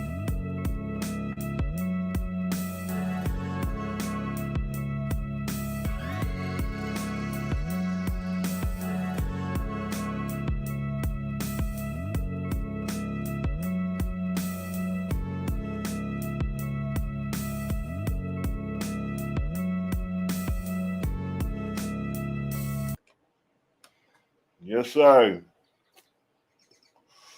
Now, let me see.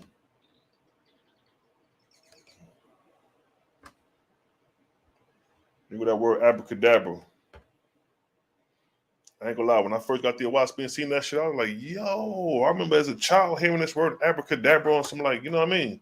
Never knew what that shit meant, but I remember as a child hearing the word abracadabra and seeing like Donald Duck cartoon and them niggas was in the desert and them niggas was doing the abracadabra, like open sesame, and the door will open and they're going to the temple or whatever. You know what I mean? But abracadabra was a monotonous prayer set in the form of a triangle of short and disconnected sentences, fragmented sentences, so arranged that it was without beginning or end. It's just like you coming in. It's like, oh, Father, help me, da, da, da. So it's not like the beginning of a sentence, it's like coming in the middle of a sentence, fragmented. the which a person might repeat over and over to induce sleep or trance. Persons who practice casting themselves in trance by this method were called abracadabras. Now, key point here is that when you repeat it over and over, it induces sleep or trance, not actual sleep, but a state, a meditative state, a conscious meditative state. It induces sleep and trance. And then it states, look what it states. Persons who practice casting themselves in trance by this method were called abracadabras. So here's an example of abracadabra, of a monotonous prayer. Here's an example. I'm gonna just stop right here. Almighty One, I am devoured with sin. Immerse me in you, O my Father in heaven. Hide me so that I will be no more forever.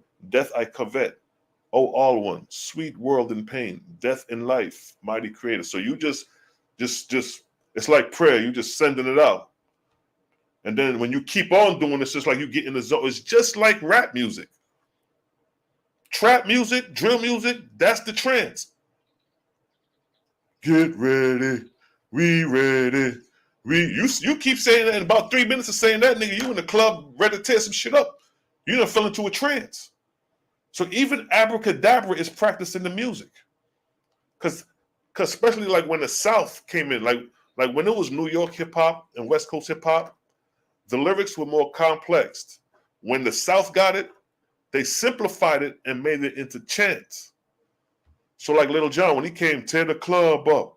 Niggas ain't getting all lyrical and, you know, rap fantasies, dropping these hypotheses and not. They ain't doing that. These niggas saying, tear the club up. Tear the club up is a form of abracadabra. Because you're repeating it, you're inducing yourself into a trance by saying that. And depending on the nature of the spirit, when induced on a trance, you're going to act out what the fuck it is. And what it is, nigga, tear the club up. I think that was 666 Mafia, I think. Them niggas got banned because when they came and did that song, what people start doing? They got possessed and obsessed and started tearing the club up. They fell into that trance. But how did they fall into that trance? By repeating the words over and over again.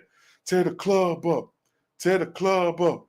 Tear the club. You keep hearing like, nigga, about to tear this club up. And then you got some licky and some bands, shit like that.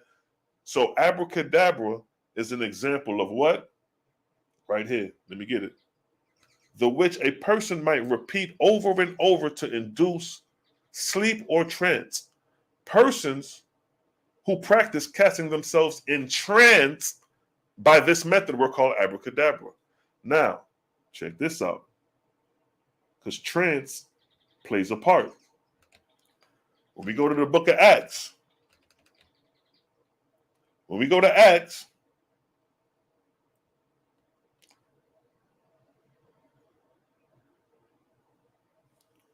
chapter 10, verse 9 through 23, but look what it states. On the next day, you know what? Let me find this in the concordance. I mean in the blue letter. Since everybody loved the blue letter. Acts, that's right. Acts, what was it? Damn. What was I reading from? Acts 10, 9. Acts 10.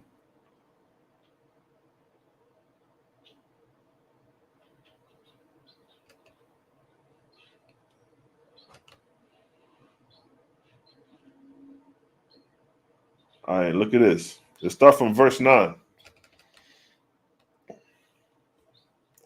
This is the book of Acts, chapter 10, verse 9. On the morrow, as they went on their journey, and drew near unto the city, Peter went up upon the housetop to prayer about the 6th hour. Now, we just read in the definition of abracadabra, that is what? What is abracadabra? A monotonous prayer. See that? And when you induce yourself in this prayer, right here, so it's a monotonous prayer, the which a person might repeat over and over to induce sleep or trance. Persons who practice casting themselves in trance by this method were called abracadabra. Now, let's go back to Acts chapter 10, verse 9, and let's read. On the morrow, as they went on their journey and drew near unto the city, Peter went up upon the housetop to prayer about the 6th hour. Now look what it states in the next verse. And he became very hungry and would have eaten, but while they made ready, he fell into what? A trance. The nigga fell into abracadabra, yo. The nigga was doing abracadabra, and here's the proof of it right here. Here's the fucking proof. Here's the proof. Peter went up upon the housetop to pray about the 6th hour. What is abracadabra? What is abracadabra? Abracadabra was a monotonous prayer. Okay. What Peter over here doing? Hold on, where that? What Peter over here doing? About the 6th hour, he praying. And in the process of him praying, what happened? He fell into a trance. What is abracadabra? What is abracadabra? The which a person might repeat over and over to what? Induce a sleep or a trance. Nigga, you got abracadabra in the Bible and you ain't even know it. Because we never knew what the damn word meant. Now we do. Now we can cross-reference it to Scripture. See that? Now look what it says. Come back to Acts now. He fell into a trance. And after he fell into a trance, look what he saw. And saw heaven open, and a certain vessel descending unto him, as it had been a great sheet net at the 4 corners and let down to the earth. You see what happened after he induced abracadabra, my nigga? He fell into a trance, and look what he saw. The nigga saw heaven open. So for anybody who's trying to clown abracadabra with the Owaspy, nigga, it's right here in your book. It's being displayed in Acts chapter 10, verse 9 through 11. It gives you the nature of abracadabra. Let's read it again. On the morrow, as they went on their journey and drew near unto the city, Peter went up upon the house to prayer about the 6th hour. So he went up to the house to prayer. Now, it gives you the example of prayer that they do with abracadabra. It says the following is a sample of the prayer. So when Peter went up there for the 6th hour, this is what he was saying. These are the things he was saying. Almighty One, I am devoured with sin. Immerse me in you. O my Father in heaven, hide me so that I will be no more forever. Death I covet. O all one, sweet. These are the things he was saying when he went to go pray at the 6th hour. And in the process of doing that, it stated what? And he became very hungry and would not eat, but while they made ready, he fell into a trance. So he praying to the point, he hungry, and people will tell you when you get hungry, you get get delusional and all that. No, you're just tapping into the realm. You're raising your consciousness through purging the body, through hollowing the body without food. So he's praying. I gave you an example of the prayer. From that process, he fell into a trance. And when he fell into a trance, what happened? The nigga said what? And saw heaven open. Let's just stop right there. We don't even damn what he talked about after that. After he fell into a trance, he saw heaven open. That's the point right there. If you're on your higher levels of consciousness, you should see how these niggas is actually using this as a science. This is spiritual science, where they actually pray and meditate using the abracadabra, a monotonous prayer, and then fell into a trance, and then he done tapped in. And then it describes what he's seeing. And a certain vessel descended unto him, as it had been a great sheet knit at the 4 corners, and it let down to the earth, wherein were all manner of 4-footed beasts of the earth, and wild beasts, and creeping things, and the fowls of the air. So while he in abracadabra, this is what he's seeing. And there came a voice to me, rise, Peter, kill and eat. Now keep in mind, this is what's going on in the trance. He's not in his regular state of mind, he's in a trance. And in the trance, this is what's going on. But Peter said, no, so, Lord, for I have never eaten anything that is common or unclean. Peter is thinking of a carnal nature, not understanding what the Lord is displaying to him. And the voice spoke unto him again the second time, what God hath cleansed, that call not though common. Let me read that again. And the voice spoke unto him again the second time, what God hath cleansed, that call not thou common. This was done 3 times basically, and the vessel was received up again into heaven. So when he went into the trance, that's what he's seen. And look what he states. Now, while Peter doubted himself, what this vision which he had seen. Stop right there. That's the highlight, because we're dealing with Abracadabra. This is what we're dealing with. What this vision which he had seen should mean. So he saw a vision in the process of what? Of what? Right here. Right here. When he fell into a trance. He got a vision. He tapped in. Abracadabra is tapping in, my nigga. Look what it states. What it states about an abracadabra. The which a person might repeat over and over, which is what they repeat over and over, their prayers, to induce sleep or trance. Peter fell into a trance. Persons who practice casting themselves in trance by this method were called abracadabras. Peter was a goddamn abracadabra. And I'm showing you he was an abracadabra because it's showing you how it works. See that? See that? Niggas don't know this shit. How many times have niggas that have read this verse right here? Oh, that's a centurion that's talking about that the Roman could be the Gentile, the word could go to the Gentile. You know, I know the whole argument about this chapter and verse about this the Roman or whatever, or Cornelius. Yeah, that's the Cornelius thing. But niggas ain't know that Peter went into abracadabra. He tapped in. Niggas ain't know that. Niggas don't know that. Niggas are, how many times niggas done read that verse and didn't pull that out? That what Peter, the vision that Peter saw was induced due to abracadabra. Again, let's read it.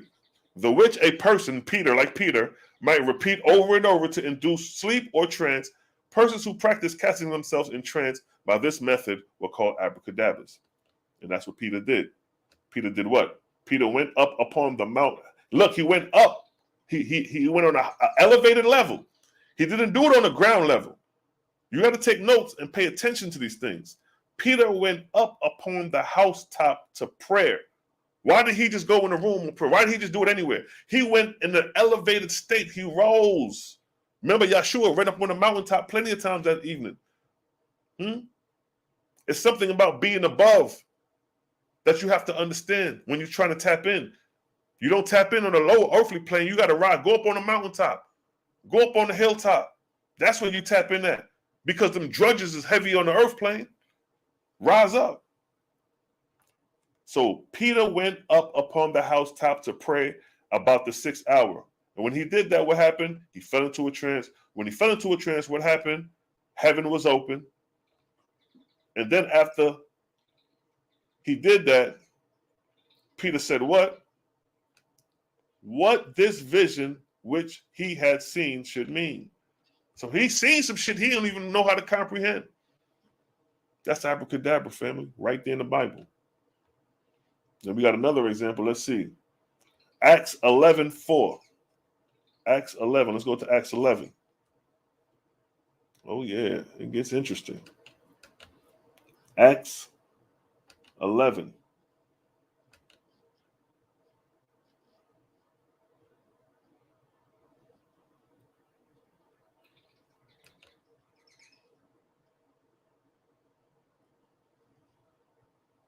All right, Acts 11:4. Look at this.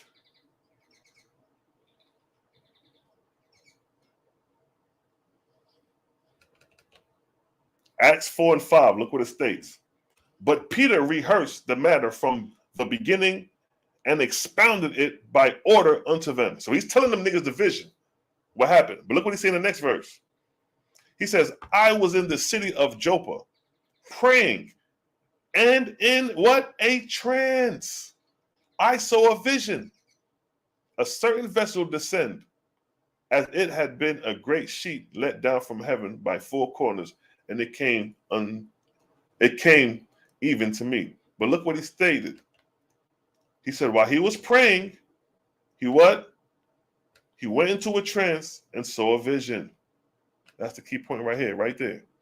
I was in the city of Joppa praying, and in a trance, I saw a vision. What is abracadabra? The which a person might repeat over and over again, which is prayer, to induce sleep or what? A trance. Persons like Peter who practice casting themselves in trance by this method were called abracadabra. So Peter is telling these niggas his experience as he meditated, prayed, fell into a trance, and saw the vision. I was in Joppa. I was in the city of Joppa praying, and in a trance, I saw a vision. See that? That's the case in point. That's key pointer right there. Let's go to Acts 22. And keep in mind, all this shit going on in Acts with Peter. Acts 22. We showing you abracadabra in the Bible. That's what we're doing.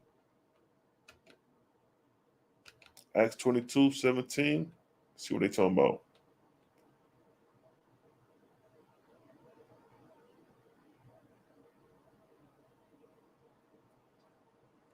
Look at that, Acts 22:17. Again. And it came to pass that when I was come again to Jerusalem, even while I prayed in the temple, what? I was in a trance. Consider what is being said here. The nigga was in Joppa and he had the vision in the trance doing practice in abracadabra. Now he in Jerusalem, in the temple, and what? I was in a trance. See that, family? And it came to pass that when I was come again to Jerusalem, even while I prayed in the temple, I was in a trance. What is abracadabra? The which a person might repeat over and over to induce sleep or trance. Persons who practice casting themselves in trance by this method were called abracadabras. What is abracadabras? Abracadabra was a monotonous prayer set in the form of triangles. So we see that. And it came to pass, Acts 22:17, and it came to pass when I was come again to Jerusalem, even while I prayed in the temple, I was in a trance. And look what it states. And saw him saying unto me, make haste and get thee quickly out of Jerusalem, for they will not receive thy testimony concerning me. Now, when he got into the trance in Jerusalem in the temple, that's what he heard and saw. He heard the voice. He's like, yo, get the fuck up out of here. Them niggas gonna kill you, bro. See the benefit of trance? See the benefit of spirit communion? The spirit let you know, like, bro, you got a minute to get up out of here. You don't know these boys gonna come and get you. I'm trying to tell you, get up out of here. What happened to Joseph? What did the angels come to Joseph and tell Joseph? Yo, Joseph, take the child and go to Egypt because Herod gonna try to kill you. Joseph ain't know that. He ain't know that. But the spirit, the angel knew. And Joseph got up out of there. So what I'm showing you was that spirit communion could be your fucking ass. It could save your ass one day. It probably been saving your ass and you just ain't know it. So again, let's step back up. Because what is this? We in Acts. Acts 22, verse 17 and 18 shows you abracadabra being practiced. And it came to pass that when I was come again to Jerusalem, even while I prayed in the temple, I was in a trance. And I saw him saying unto me, he saw a nigga. Who he saw? That's supposed to be Jesus, right? Jesus. And saw him saying unto me, make haste and get thee quickly out of Jerusalem, for they will not receive thy testimony concerning me. And I said, Lord, they know that I imprisoned and beaten in every synagogue them that believed on thee. A nigga like, yo, man, I beat up every nigga that believed. What I'm going to do? When the blood of thy martyr, Stephen, was shed, I also was standing by and consenting unto his death, and kept the remnant of them that slew him.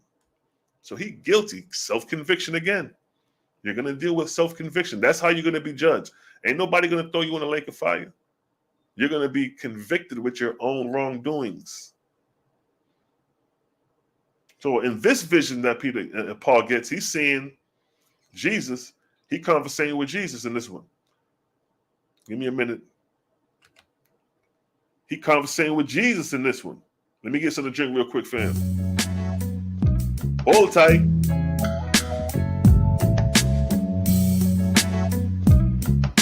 Hold tight, hold tight. Everybody hold tight.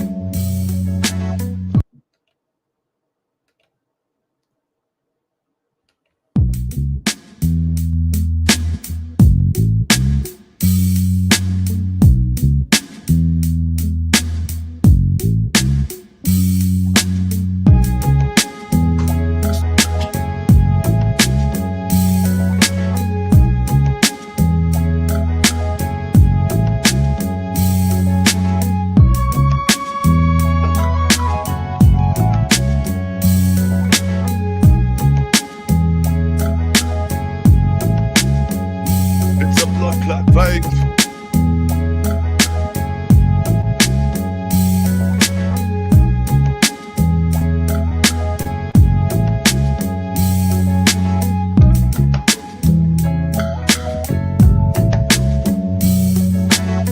Yes, family. All right, so let's get back at it. We're telling with abracadabra.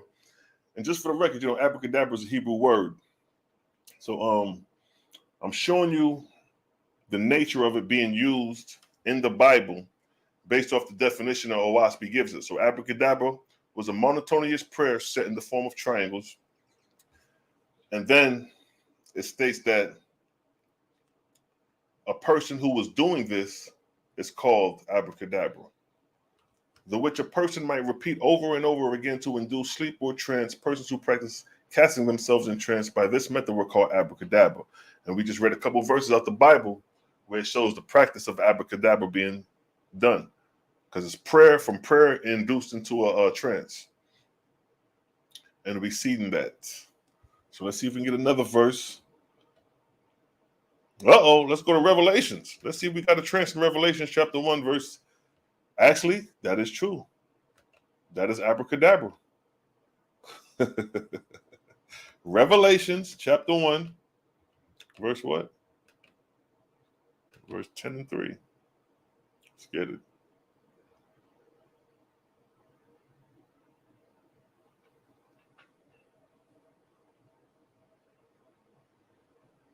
Apollonius of Tyana.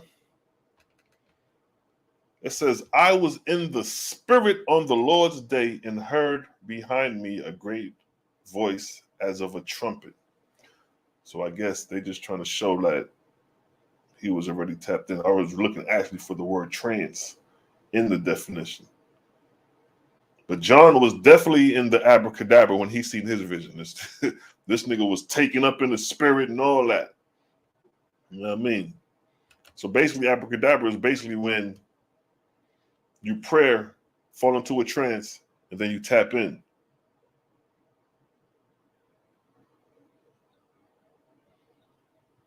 So like Revelation 4:2.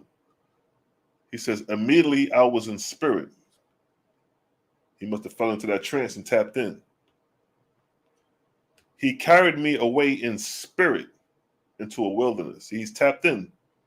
He's tapped in. In order to do that, you got to be tapped in. You have to been praying, fall into that trance, and then when you fall into that trance, the vision is open. You done tapped in.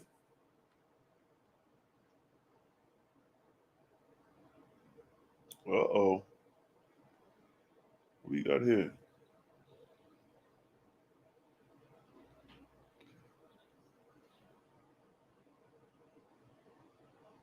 Well, they got different forms.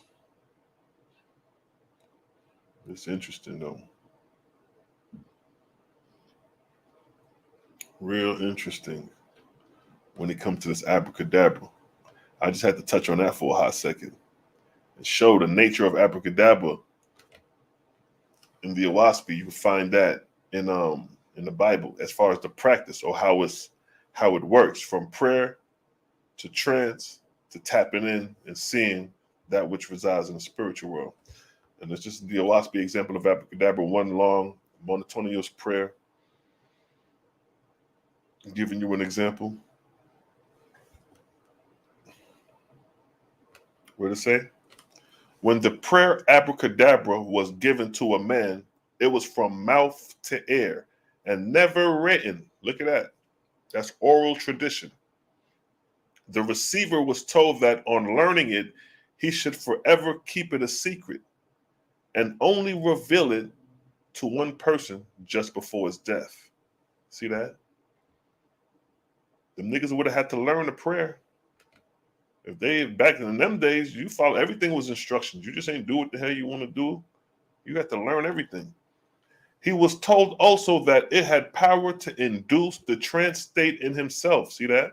We just bear witness that. We just read that with Peter and Paul. And this he usually believed, hence it was universally effective. Persons who thus attained to the self-trance state became oblivious to pain and to all knowledge of things around them for a certain period of time, which was generally marked out by themselves beforehand. That's true. I know some of y'all have done that and meditated to a point when you reach a state of meditation, you have that out-of-body experience. It's not like you in your body no more. You're just in a state of consciousness or a state of space and awareness. You're aware. It's like you encompass all when you tap out. You know what I mean? For those who had the experience. Can't speak for everybody. Because like I said, everybody not spiritual. So again, in this trance, the person often worked what was then called miracles. Understand the process. This is the spiritual science they letting you know. If you want to practice and do miracles, if you want to, Yahshua said you're going to do greater things than me. Well, God damn it, if we ain't practicing this shit, how we going to know we could do greater things than Yahshua? What did Yahshua do? Let's keep it simple. The nigga walked on water. All right, let's just deal with that alone. Where's the niggas today confessing to follow Yahshua walking on water at? When Yahshua said 2,000 years ago, you're going to do greater things than me. You think Yahshua was just talking about speaking on the street corners? He was talking about these miracles that I'm showing you. And the OSP is showing you how these niggas is obtaining these things. This is the spiritual science. This is not some shit you write down. Remember, it said none of this shit was written down. You learned this shit orally, mouth to ear. This is the spiritual science. This is a science you can't write down. If a nigga do a miracle, you can't write that shit down. You got to learn that shit in the act. As it's happening, mouth to ear. That's the difference between the inner temple and the outer temple. The outer temple was the written law. The inner temple was mouth to ear. It was the oral law. And those who knew the mysteries and could do the miracles were the workers in the inner law, in the inner temple. They had the oral tradition. That's what an oralite is. An Israelite is an oralite, one who learns the oral tradition. God's chosen people are those in the inner circle or the inner temple. They know the mysteries because the mysteries deal with spirit communion. And spirit communion is how you learn to do the miracles. It's a spiritual science. And OSP is letting you know, letting it out, showing you how to do it. First it's saying, set it off. You set the tone with the prayer. From the prayer, you get into your zone. You tap in. And then when you tap in, you in the realm. When you in the realm, you perform the miracles. Regardless of how it's done, they're showing you the step-by-step booklet for you to get your shit on track, not your wig pushed back. Right, Cosmo? Right, Cosmo? When he applied himself to heal the sick, he made the sick one keep repeating the word abracadabra. Now, do you see what I'm saying? They're showing you the spiritual science right before your face. So if you want to do this shit, look, it's telling you what to do. He made the sick one keep repeating the word abracadabra. That's dealing with Creator, calling on the Father. This, of course, also had its faith effect on the sick one, in which case a healing was sure to take place. See that? Then it's giving you the words abracadabra here. It says the word is pronounced abraca, as if written ra, kul, and da-ub, ra, with the accent on the ka, kul, and on the final rao, or in the English language, as if written o-ri-ka, or di-obra. The meaning of the word in the ancient tongue, hold up. Okay. The meaning of the word in the ancient tongue is ab. Something is, as the earth and sky. Things move. I am, and I move. My hand moves. Life in me makes my hand move. Therefore, life is primus, I could pronounce that wrong. Motion comes afterward. See that? Ooh, see that? Motion comes afterward. So what did the Owaspis say in the beginning? All was, all is, all shall ever be. That came before motion. He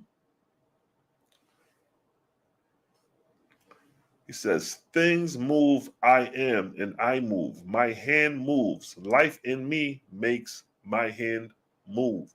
Therefore, life is primus, motion comes afterward. Life in me causing motion shows that life moves all the universe. Life moves the universe.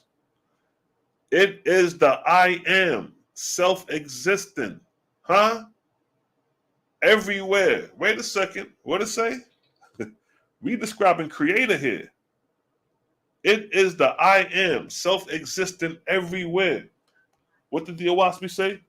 Let me show you how you do this. Let me show you when you got proper understanding how you could pull this together. Owaspis say what? In the book of Jehovah, chapter 1, verse 1. What does it say about creator?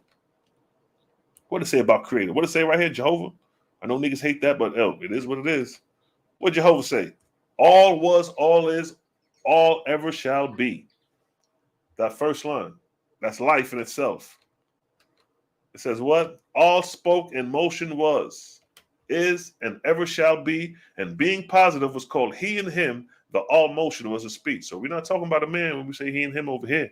We're talking about motion was his speech. What does it say? So motion was his speech. There is life premise. Motion comes afterward. It says what? Life in me cause motion. Life in me cause motion. All was, all is, all shall ever be. That's ever present before motion. That's the life. Because you have to have life before you have motion. Because if you see somebody laying on the street and they not moving, you don't think they dead. But if they raise their hand, what you going to say? They're alive. So life precedes motion. So the creator is the all life, and when he moves, motion is and ever shall be, and it permeates through all the universe. So the he and him is not a man, but motion. Motion was a speech. Motion was a speech. The life in me caused motion.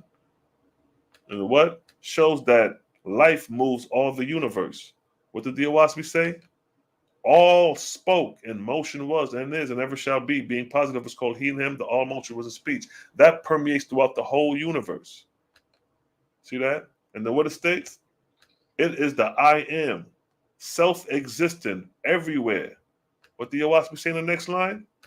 He said, I am, and he comprehended all things, seen and unseen. Nor is there anything in all the universe that is part of what? Him. Him is what? Motion. So you cannot escape motion when you're dealing with life. And when you have life, you have motion. And when you have motion, you have time, space, continuum. That's what you have when you have motion. The only time don't exist is when there is no motion. As long as there's motion, there is time. And then it states here that it is the I am, the self-existent everywhere. And then what he stated right here, he said, I am, and comprehended what? All things. He comprehended all things, the I am. It is the I am, self-existent everywhere. Now, let's go to the Bible. Let me show you how this works. Show you how to do this. When we go to Yahweh, let's go to Creator. Let's go to Creator, supposedly. So when we go to Lord, when we click Lord in the Bible, Lord is going to bring us to Yahweh. When we click the primary root for Yahweh, it's going to bring us to what? Hawa. And what does Hawa mean? To become. Come to pass. Exist. What did the Owaspis say? It is The I am, self-existent everywhere. What is the Hebrew definition of Hawa? To become, come to pass, exist. See how that works? The definition of Hawa is in reference to creator, to become. How do you become? Through motion. Motion is how you become in existence. See, when the all motion spoke and motion was, is, and ever shall be, being positive was called he and him. That's the becoming. To become is to put things in motion, to become like, to be instituted, be established, to come into being. How does things come into being? By the vortex. The vortex is responsible for bringing things into being. Let's give an example.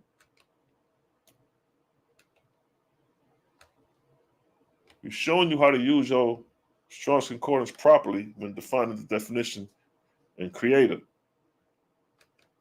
So to become into existence, how do you become into existence? That's explained in the book of Cosmogony and Prophecy, right here. He says, the whirlwind I made as a sign of man, of the manner of my created worlds. There you have it right there. The whirlwind. What did the definition say? To come into being. How do you come into being? The whirlwind I made as a sign to man of the manner of my what? Created worlds.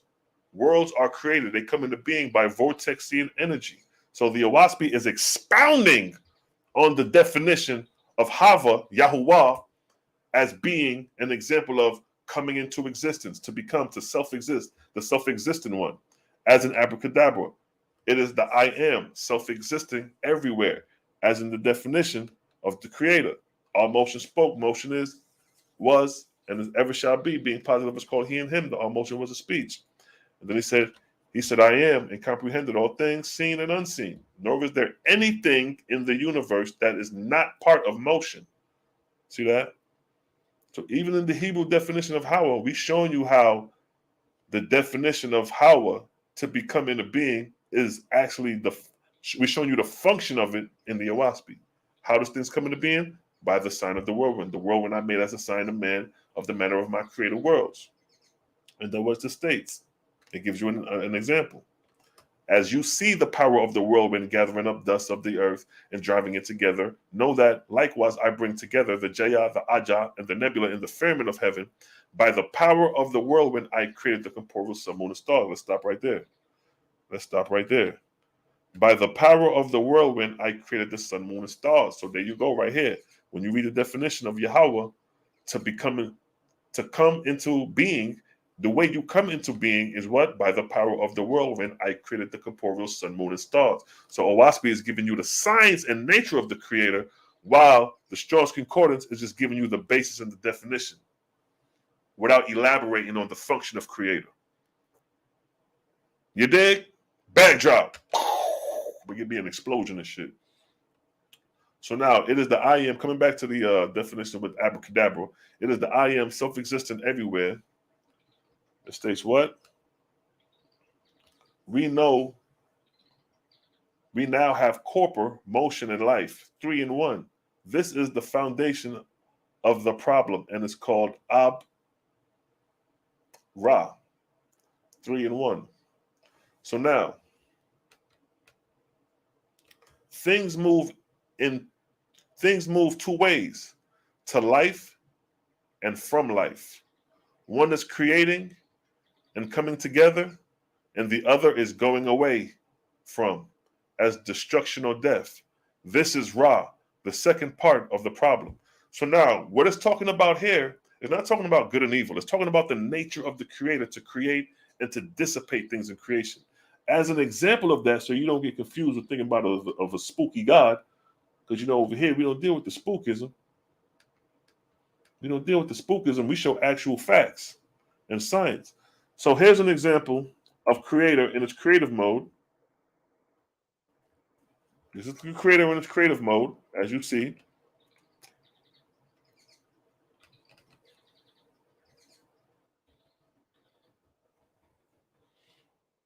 This is creator in its creative mode, creating galaxies and vortices.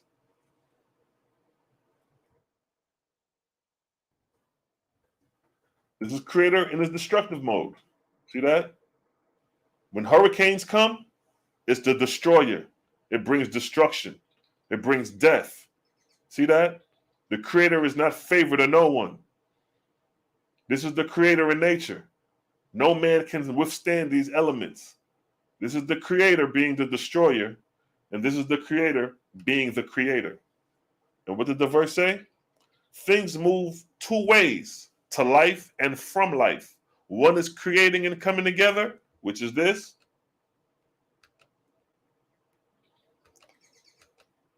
One is creating and coming together, which is this, creation. And the other is going away from as destruction and death, which is this. Because everybody died when the hurricane come through. Man, woman, or child. See that? But that's creator. That's the unfathomable nature of creator. You can't goddamn question creator. The only thing you can do is recognize the sign and get the hell out the way of the storm when it's coming if you want to preserve your life. So what's on you? You got some people be like, I'm going to weather the storm. I ain't going nowhere. They do that and they end up looking like this guy right here. You didn't listen. When the angel came to Joseph and told Joseph to go to Egypt, if Joseph didn't listen, he would have been looking like this guy. So that's the equivalent. If the angel told Joseph to get out of Jerusalem because there was going to be a flood coming, and if Joseph didn't listen, he would have been looking like this guy. But if you take note, when you see the hurricane coming, when you get the forecast and the warnings, there's going to be a category, this hurricane, and you in a direct line of the hurricane. If you don't move, that's solely on you. You can't blame creator for that. Creator gave you a brain to think. Get up out of there. Here I come. The destroyer is coming. And when the destroyer comes, you better clear the way. Because he's coming to take life if you in the way. Not only is he, and it's not necessarily coming to take life, he's actually cleansing the earth. Hurricanes and tornadoes, those are cleansers. That's a cleanse going on right here. The destroyer is a cleanser. You see that? So again, you have it right here. One is creating and coming together, and the other is going away from as destructive or death. And coming back to the Owaski, what did the Owaski say about creator right here? What did he say? By virtue of my presence, all things are. By virtue of my presence, life is. By virtue of my presence, the living are brought forth into life. I am the quickener, the mover, the what? The creator, the destroyer. The first and the last, right there again. Right there again. I am the creator. I am the creator. That is equivalent to this right here. One is creating and coming together. That's the nature of creator. Huh? That's the nature of creator. But then you have the destroyer. Same person. It ain't like it's two different entities. This is the same entity. But now he's the destroyer. And what is the destroyer? Right here. And the other is going away from as destruction or death. So when the creator is being the destroyer, he's doing this right here. But look at the nature of the vortex. It's still a vortex. In this spiraling galaxy during creation, it's still a vortex. See that? The vortex is the creator and the destroyer. That's the function of creator. I am the first. He says, I am the first and the last. I am the first. This is the first right here. When worlds are created. That's the first. And then he says, what? I am the last. This is the last. When he comes through to destroy shit, destruction. When it's time for earth to be dissipated, that's the destruction part, the dissipation. See that? This is Ra, the second part of the problem. He said, I cannot exist separate from thinking, nor can my life move even my hand without thinking. Consciousness, therefore, thinking is before life itself. See that? So they're letting you know that the creator is a person. It's a it's the supreme intelligent. Huh? Therefore, thinking is before life itself. I could not think if I had not inherited it from the I am. Therefore, he is the knowledge pervading all life and all corporeal things. This thinking is Ka, the Ab, is the fourth portion in the problem, signifying a creation coming out of the first and second. For as Ab stands for general creation, life and coming together, motion, etc., so the Ab signifies that which creates out of the evil creation or the lesser creation. As man sins against creation, if he kills, thus he becomes a creator himself. But of death, this is the Ab. See that? Procreators. So you got creator creating procreators. Because we have the power to what? Bring into life children. We can go mate and have children. And then we got the power to take away life. So we like procreators under the creator.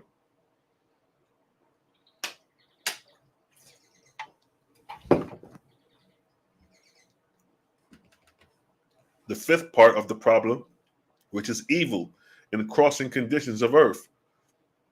I may plan war, but of my own self kill not.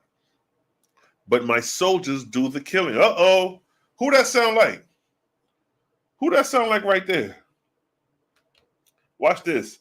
I may plan war, but of my own self kill not. But my soldiers do the killing. Didn't I not say earlier that God deliberates the killing? Let's go back to that verse. Let's get that example. Let's go to Judges. Let's bring that to light right there. Let's go to Judges 20 back right quick. Let's bring that back up. Judges 20. Right? I'm going to show you exactly what he's talking about. Right here. Watch this. Right here. Coming back to goddamn the book of Judges chapter 20:18. But look what it states here again. It stated, I may plan war, but of myself kill not, but my soldiers do the killing. Now, when we read this verse in the Bible, and the children of Israel arose and went up to the house of God and asked counsel of God and said, which of us shall go up first to battle against the children of Benjamin? The Lord said, Judah shall go first. See that? The Lord ain't going out there to delegate the battle. To go out there and do the killing. He's telling Judah to go first. But the Lord is sitting back chilling. He ain't doing the killing. He got the Judites doing the killing. He got the house of Israel doing the killing. And he got the Benjamites doing the killing. But he ain't doing nothing. Coming back to what it states here. I plan war, but of my own self, being your Lord God, kill not. But my soldiers do the killing. See that? He a coward. He talking all that shit and run to the back of the crowd when the fight starts. And what did he say? My thought, my life, and my power are directed to evil creation. I am the Da'abra, or evil creator. Ra alone is sin, evil, destruction, death. See that? See that? Ain't that your God? Ain't that your God in the Bible? Destruction and death and killing? Ain't that what he about?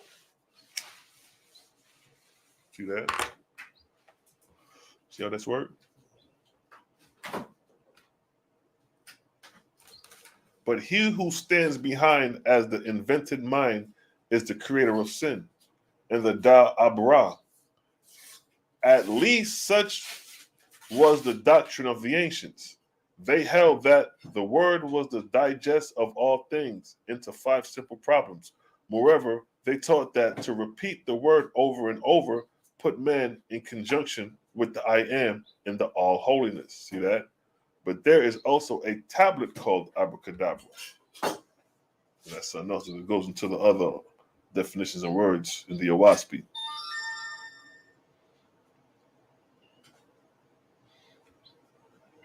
But as you see, family, the Owaspi is definitely a decoder, decoding these mysteries, these words that we done heard growing up, like abracadabra.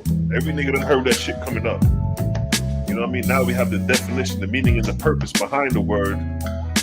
We showed scriptures where the word was being used. You feel me? It survives.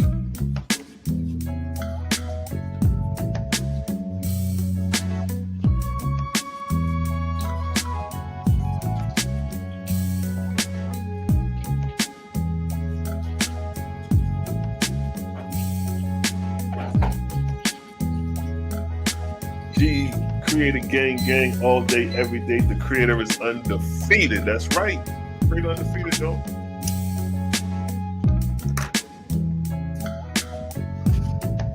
Creator undefeated.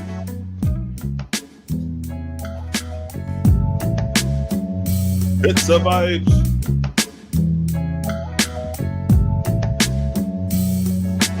The creator is a person.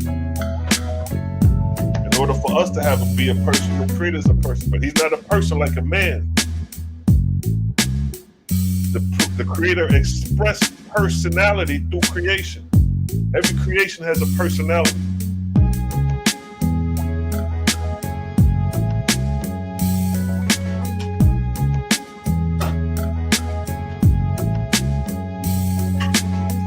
Yes, creation starts in darkness. That's right, exactly. Because in order to get light, it has to be generated. And before that light is generated, you're in the darkness.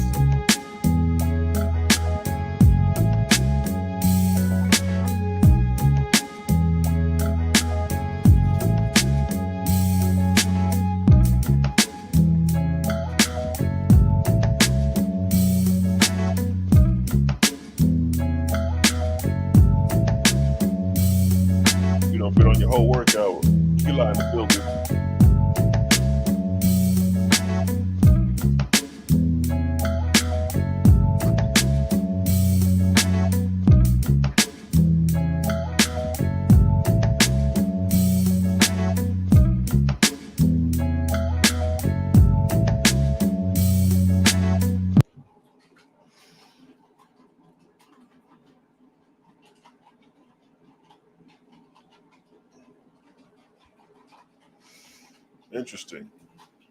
Interesting. You know what I mean? We don't even know how old the Earth is really. Even in the Owaspy, it lets us know at least the Earth has been orbiting. Because in the Owaspy, it gives an estimation of the Earth. It says the Earth has orbited the solar system. The solar system has orbited the galactic center 3 times, and we're in the 7th magnitude. So in the Owaspy, that's like roughly like 13 million years old. So even in the Owaspy, it puts the time of the Earth in at least in the millions. You know what I mean? It could be even older than that. You got billions and stuff like that, but you know, if the Earth doesn't go through a dissolution phase where it just like winter, things just die out, then it regenerates, yeah, it could be way much older.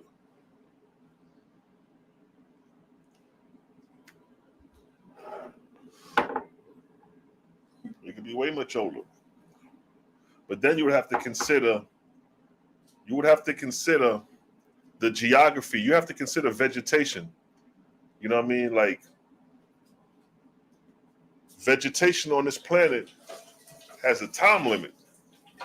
If you're a farmer and you deal with agriculture, you know that the soil has a time limit before it becomes exhausted of its minerals, and you have to move from that field to another field and use up those resources as an agriculture.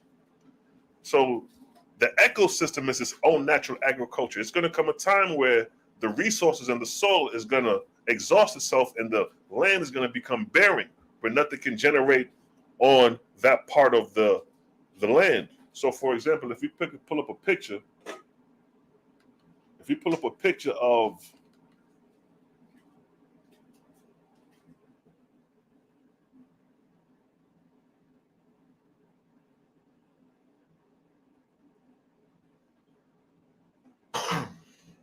Earth real quick.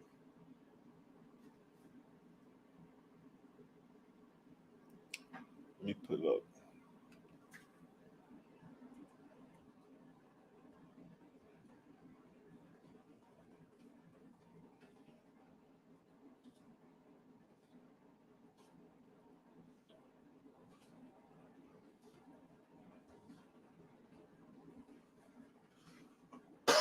Yes, someone. Let me let the music run while me I look for.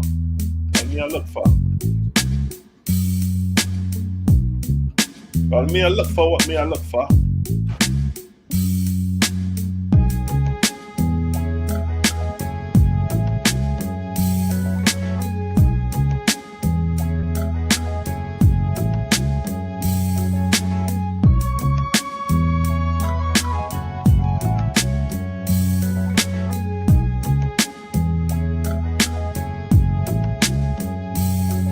blood clot vibes.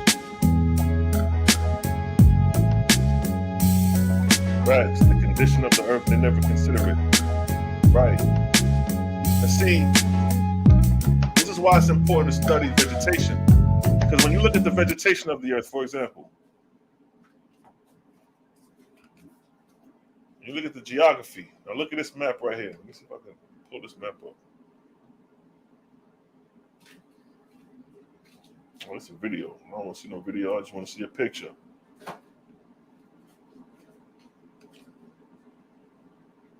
If I get another picture.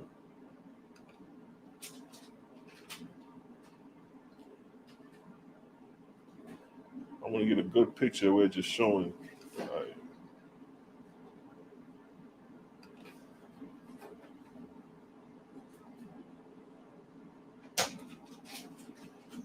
Now, this is just a picture showing the desert and dry areas on the planet. Now, if you notice, all up here in Africa, the vegetation has been exhausted. Nothing can generate and grow in these parts in the Sahara of Africa. But at one point, it used to be vegetation. There used to be lakes here. But this is a sign of planetary barrenness. Deserts are signs of planetary barrenness. Let me get that real quick.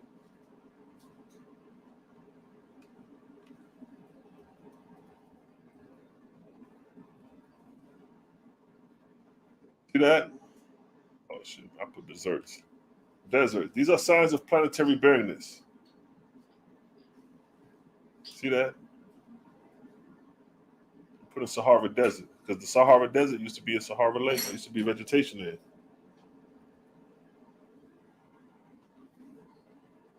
Sahara Desert.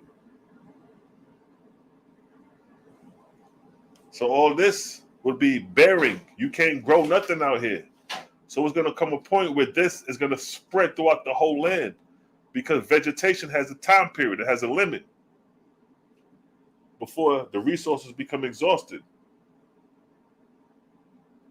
So if you look, it really don't take 1 billion years for this to happen.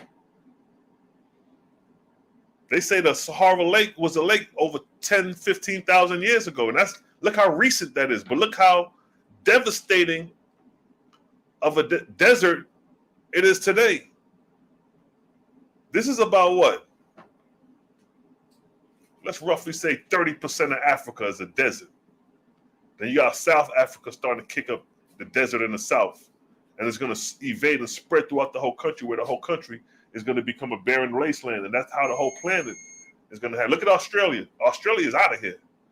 Them niggas might as well start migrating and getting up out of there because Australia about to be a desert. Look how much desert is in Australia. Look at the vegetation on the outskirts. All this is desert land. So this is going to be an uninhabitable country in a minute because it's not going to be supported by vegetation. See that? Look at North America. In the West, it's a desert. Sign of barrenness.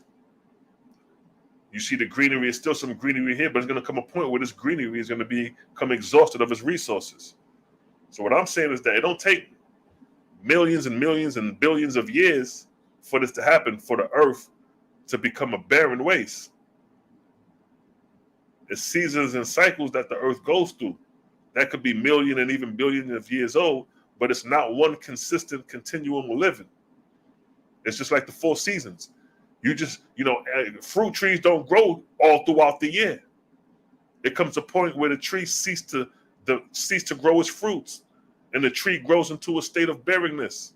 And then when the season roll around again, the trees start to blossom in leaves and fruits start to grow on that same tree that was once dead a couple months ago. So you got to understand the seasons and cycles of Creator first to know that his seasons and cycles, there's times when animals are inhabited on the earth, and there's times when animals are not inhabited. Owaski tells us these things, but we don't know. We can't put a number and a pinpoint on how old this joint is.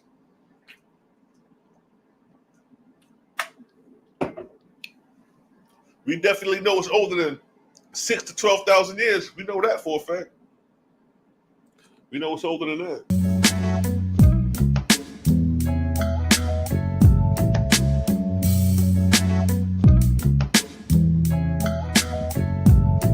Look at that. -22 degrees in the winter on Mars. So I'll let you know that that's not even compatible for human life.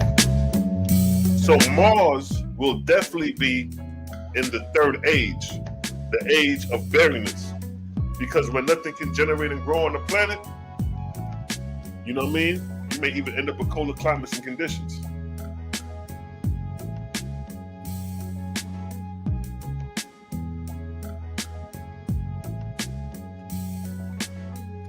Some things are too extraordinary for Western culture, learning to accept this paradigm shift. Yeah, this is hard science. Definitely hard science. But we here with it though. You know, we the ones with this hot science. But I know what you're saying, like the Western European, you know, the corporate America, they so stuck on commerce and finances that they're not really understanding the science of creating creation. Unless they're dealing with scientists. In my opinion, it is the true God began as male, transforming a female in the outer planetary and made itself male to earth dwelling as a better overall.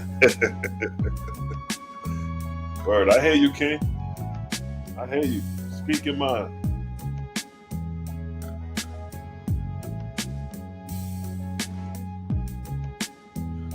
Facts, Lou. Space at -27. That's crazy. Niggas are turning to icicles in space. Niggas will go up to space and turn to straight icicles.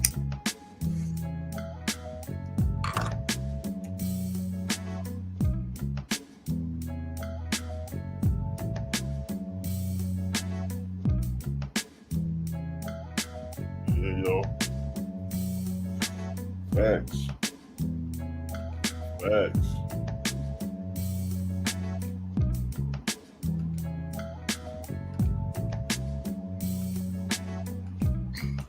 So we wanted to show the nature. So I showed the demonic possession and obsession. You know what I mean? By following this biblical God, he got you obsessed and possessed. You know what I mean? Brothers killing brothers, inspired by the Lord, and you carrying out the mission under the Lord. You got to be possessed to do some shit like that. You know what I mean? Showed you the power of abracadabra, word, sound, and power.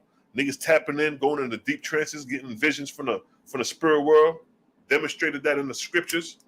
In the book of Acts, chapter 10, chapter 9 and 11, I think. You dig?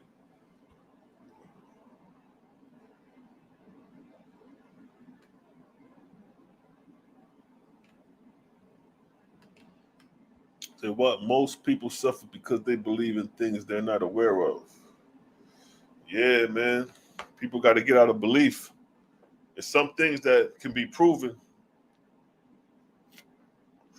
Something like Owaspy lets you know that don't believe this shit. Prove it. Like in the Owaspy, one of the creators said, yo, I created the whirlwind as a manner of my created world. So he's giving you something in creation, something to look at, something objectively to look at. Objective truth is undeniable. You can't debate objective truth. If I tell you, nigga, this is a lighter, that's undeniable. You can't debate that. That's not me saying, I feel that this is a cigarette. No, I'm in denial. I'm making up my own shit. That's objective. Objectively, this is a lighter. You can't deny that. Objective knowledge always wins. So Owaspy give us is objective knowledge.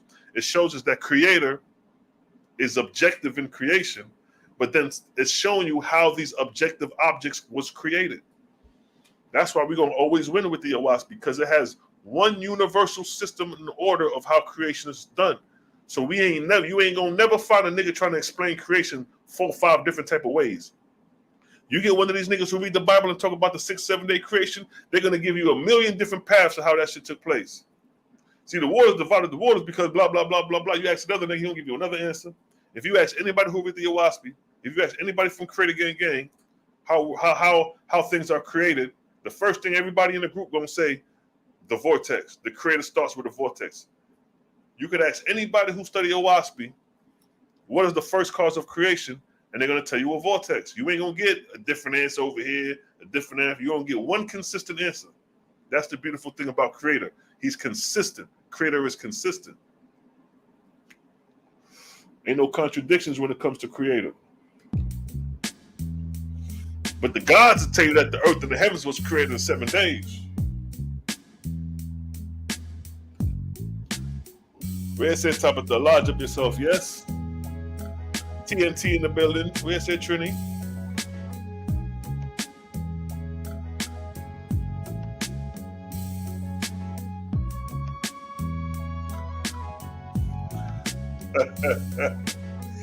Yo, I had to catch. I was like, what's he talking about? That's a fork. I just caught on.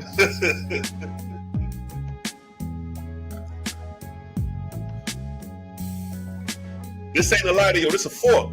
If I told you niggas that this was a fork, you gonna be looking at me like, nigga, you crazy. That's a lighter, boy.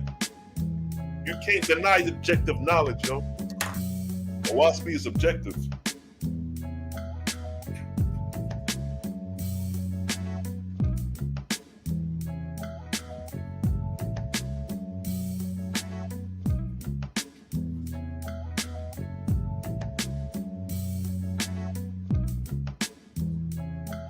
Yes, family.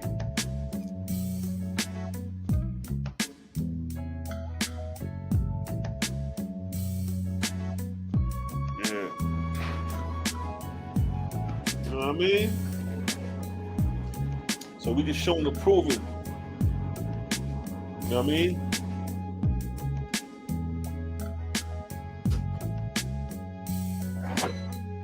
So you raise these questions, man. Demonic possession and obsession. We showed that in the Bible. Even in the Owaspy talks about demonic possessions, these drudges, these spirits of darkness. Let me see if I can find one real quick.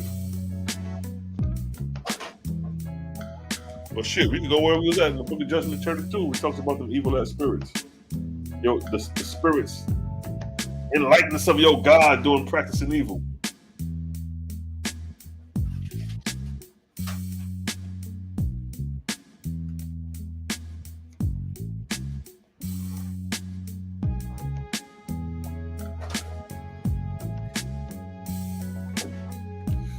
Judgment. Let's go back to the Book of Judgment 32.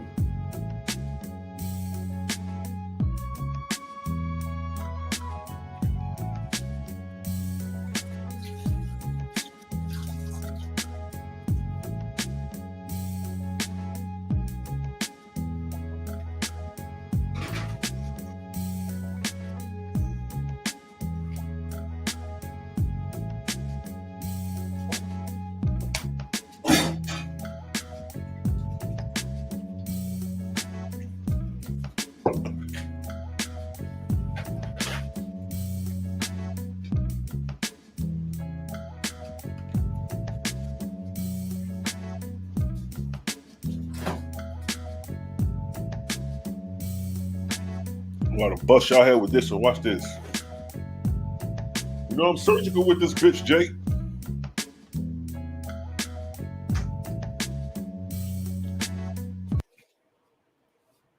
You know what I mean?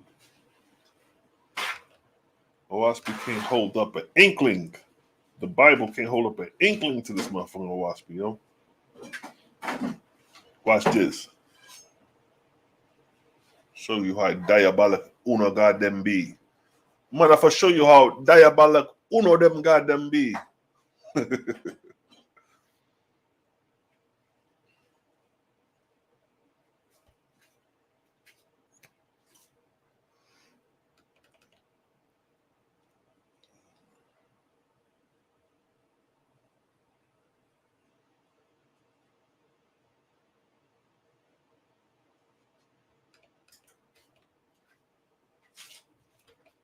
All right, let me share my screen real quick, yo. This in the Book of Judgment, chapter 32, verse 24, it states,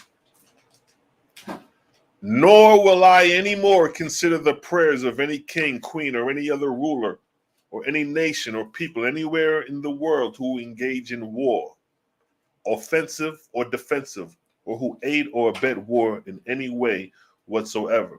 So this is true God through Creator saying, like, yo, I'm not answering the prayers of those who engage in warfare. He's not answering those prayers no more. This is done for. He never really did answer them damn prayers. But look.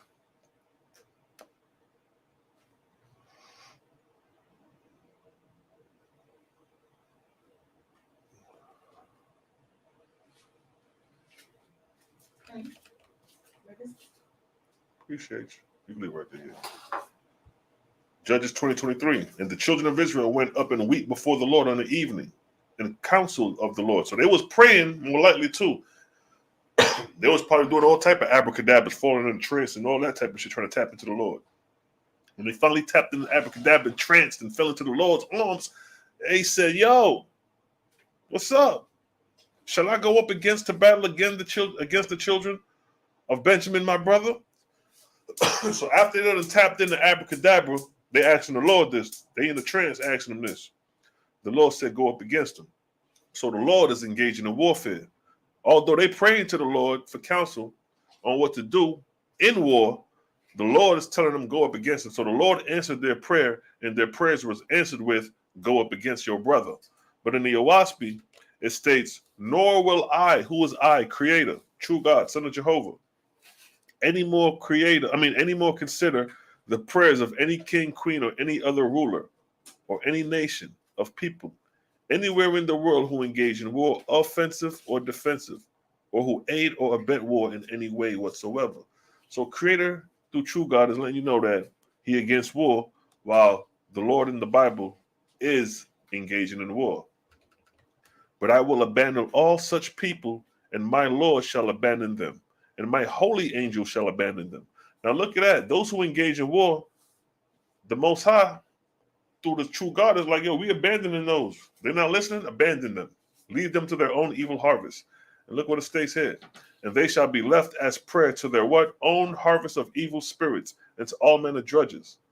So by them not listening and changing their ways, they're going to be left to evil spirits. Now for your Lord to act out in such diabolical nature, to tell the children of Israel to go against the children of Benjamin, and then 18,000 men drop, that's evil. That's an evil spirit. You're inspired by evil spirits and don't even know it. Your God is playing evil. And look what it states. And they shall be afflicted with assassinations, intruders, I can say that, and despoilers, and anarchy, riots, and destruction. And this is what's going on right here in your Bible. The Benjamites went forth against them out of Gibeah the second day and destroyed down to the ground the children of Israel. Again, 18,000 men. See that? 18,000 men drop. But what is the nature? They shall be afflicted with assassination. See that? Anarchy, riots, and destruction. That's what's going on in your Bible with Benjamin consulted by the Lord. And your Lord is what? Being an evil spirit. He's playing you niggas. Owaspi's clearing this shit up. For they shall be made to understand that whomsoever Yahuwah created alive is sacred upon the earth. And that whoever does not heed these my judgment sin against the Almighty. What is the sin? Killing, murdering. Everybody created on the planet is sacred for a creator, regardless of how you feel. Oh, the white man is cursed. Oh, well, the white man may say, oh, the black man is cursed. Regardless of how you feel, that's a subjective prejudice approach, but that doesn't change the nature that you are a product of creation. That's like the lion telling the bear, you ain't supposed to be here, nigga, this is my planet. And the bear looking at the lion like, nigga, you ain't supposed to be here, this is my planet. That's ignorance. You don't see that in the animal kingdom. Everybody gets along harmoniously sometimes, and you know what it is. It can get savage. Behold, it is not sufficient apology for them to say, oh, an evil king will come upon my country and possess it. So they let you know, ain't no excuses. Like, no, we ain't gonna use that. Ain't no excuses. I say to you, oh man, all countries are Jehovah's, by his servant for peace and righteousness, having faith in him. Behold, your God has come to put away old things. Put away these old things. These are the old things right here. Benjamin, I'm trying to be an Israelite. I want to be the 12 tribes. You want to come back to this destructive God? Put that shit away. Behold, your God has come to put away the goddamn Tanakh in the Old Testament and to give you to give to you the kingdoms of Jehovah as they are in his exalted kingdom. See that? Put that bullshit away and come get this OSB and get this higher knowledge and higher light to get your ass to the Creator. Heed the judgment of your God. You cannot stop the hand of the Almighty. You can't stop this truth coming out, my nigga. Regardless of what you say, nigga, your sons and your daughters, your children gonna come after you, and they're gonna be writing this book. Watch. All them Israelites that's hard body in these camps, they children, they descendants, they gonna be the young ones that's gonna come right as a goddamn thorn in their side with this wasp. Be like, yo, I'm reading this book, and you're like, yo, that's the book I couldn't stand back in the day, and have my son reading it now. Yeah, and you're gonna be a 70-year-old ass nigga getting this truth. Now you get it at 70 years old. So check this.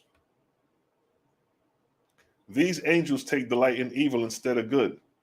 These angels take delight in evil instead of good. These angels take delight in evil instead of good. This is God delighting in evil instead of good. Right here. Right here. This is God delighting in evil instead of good. Shall I yet again go out to battle against the children of Benjamin, my brother, or shall I cease? The Lord said, go up, for tomorrow I will deliver them into thy hand.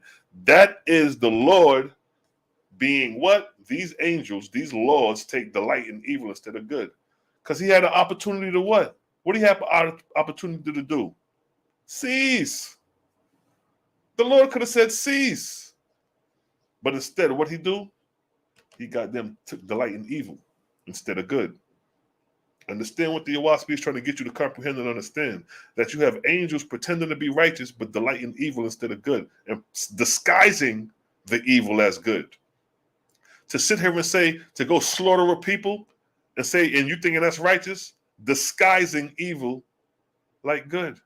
You have Israelites, oh, it's okay, the Amaleks, those were cursed seed, the Amaleks were hybrids. You know, the Lord told the children of Israel to go kill off Amalek, man, woman, and children because of this, because of that.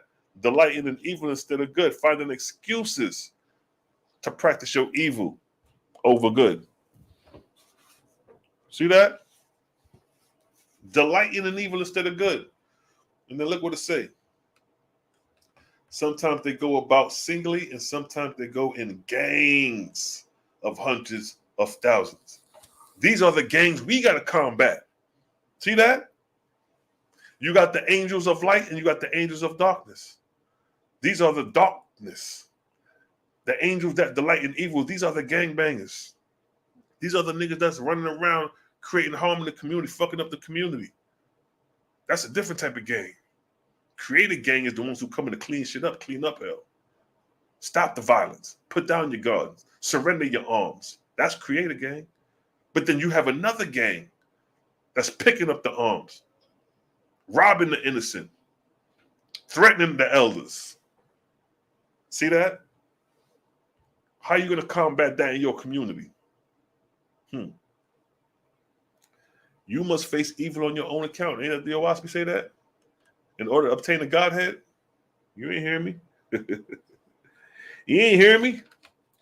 In the past, the false gods used such angels to fulfill curses on mortals and to carry poison in the air and inoculate mortals with foul diseases.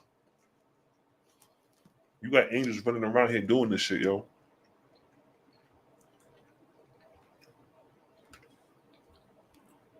The false gods with their trained warrior angels who delight in evil can cast mortals in death by poison and suffocation. All this is the nature of the false god, and your biblical God carries the very nature and attitude of these false gods.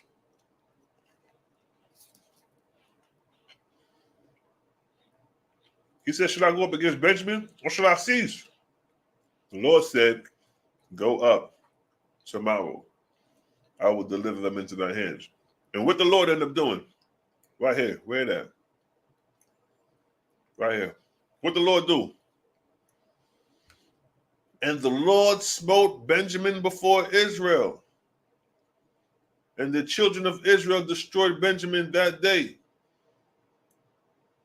25,100 men.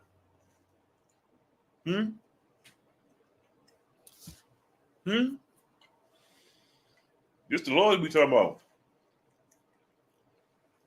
It said the Lord smote Benjamin before Israel. And then it states, and the children of Israel destroyed of the Benjamites. So Benjamin is being attacked by the Lord and by Israel. Because it states, and the Lord smote Benjamin. And then it states, and the children of Israel destroyed the Benjamites. So the Benjamites got attacked twice that day by the Lord himself. That's fucked up. Let's put the concordance on that.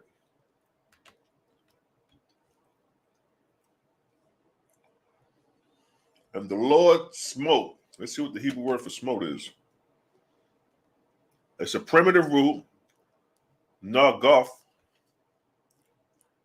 nagat, and it means to what? It means to smitten down, plague, hurt, slain, struck, dash, beaten. Look at that. To strike, smite, to strike, to be stricken, to be smitten, to stumble.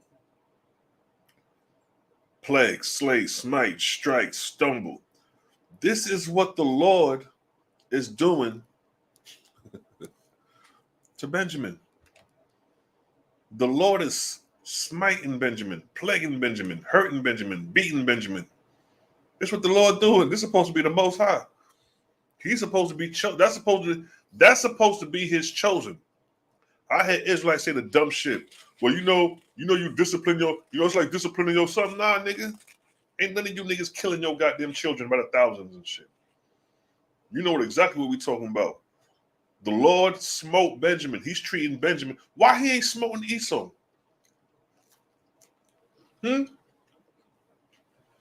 Why this shit ain't saying Esau right here? And the Lord smote Esau. The Lord smote Ammonites. The Lord smote Benjamin. The Lord smote the Caribbean niggas, yo. He's supposed to be the Caribbean niggas. Remember that on the 12 tribe chart. Benjamin's supposed to be the Caribbean niggas. You're supposed to be the Jamaicans, Trinidadians, Guyanese. That's supposed to be these people. And the Lord smiting niggas. And then he's smiting niggas after taking 2 L's, 2 losses.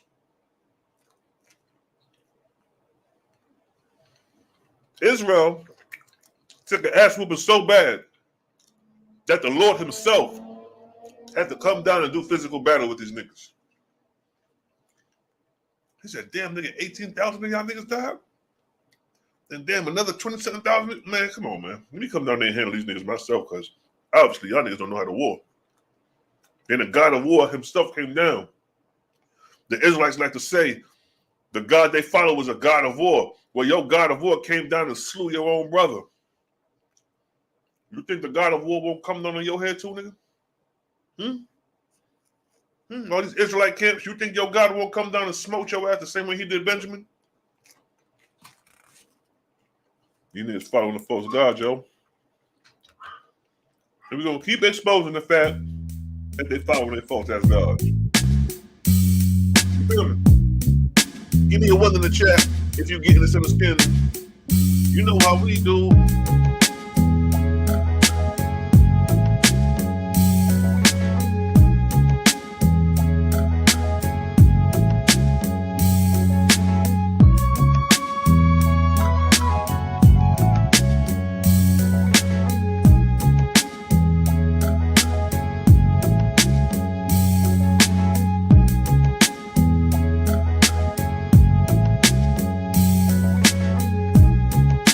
Same time.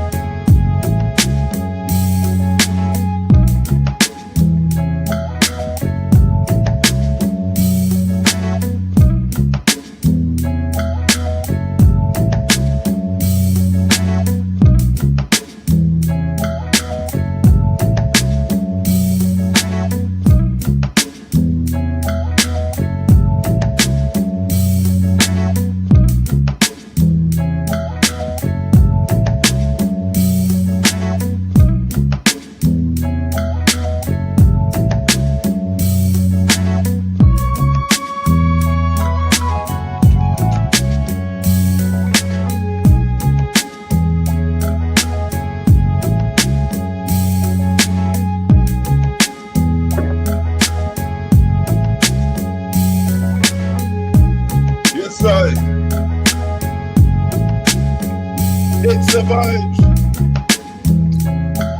I have to eat the lights out. I have to eat the bread, you know.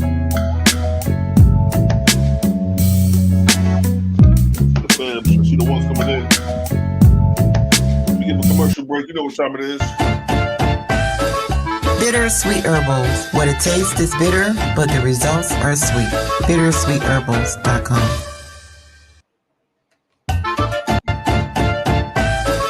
Bitter Sweet Herbals. What it tastes is bitter, but the results are sweet. BittersweetHerbals.com. Run the rhythm.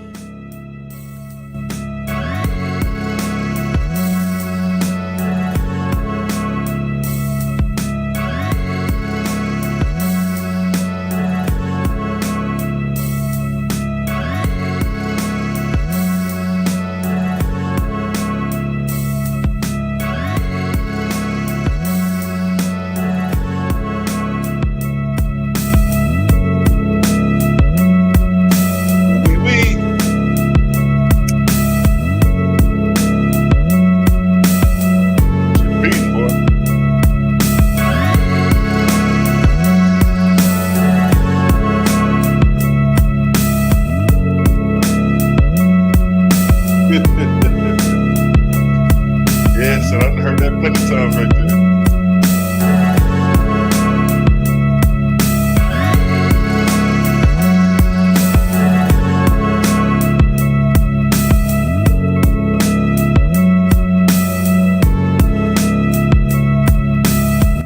That's real right there. Yo, I had a lot of people do that, yo.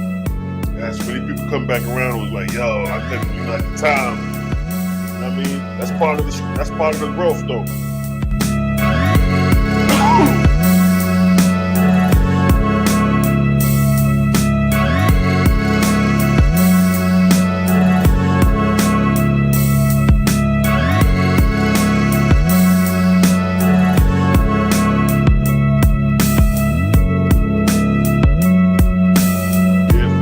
Vibing out, you know how we do. On this Friday afternoon, stay tuned. Yeah.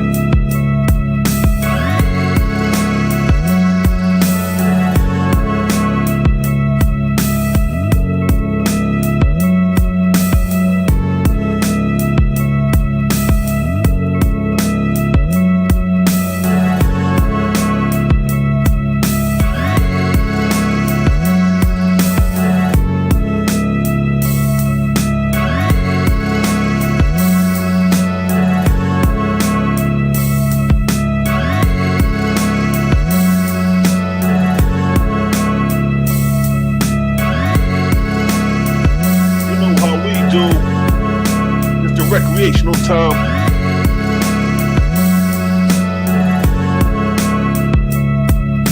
It's the recreational time where the atmospherians and the etherians intermingle. You know how we do festival time.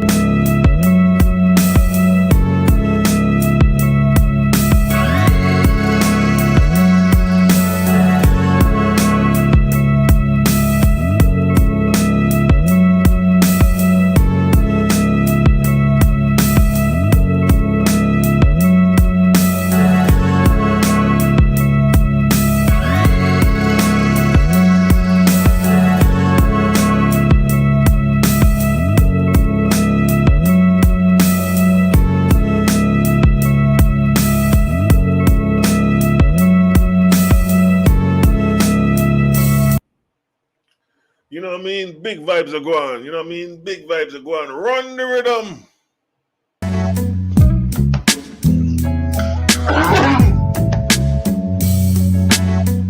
I'm going to upload some more tracks too. I got so many beats. I'm going to just start playing tracks and shit. You know what I mean? All type of styles. Hip hop though. Hip hop though. It's the vibes.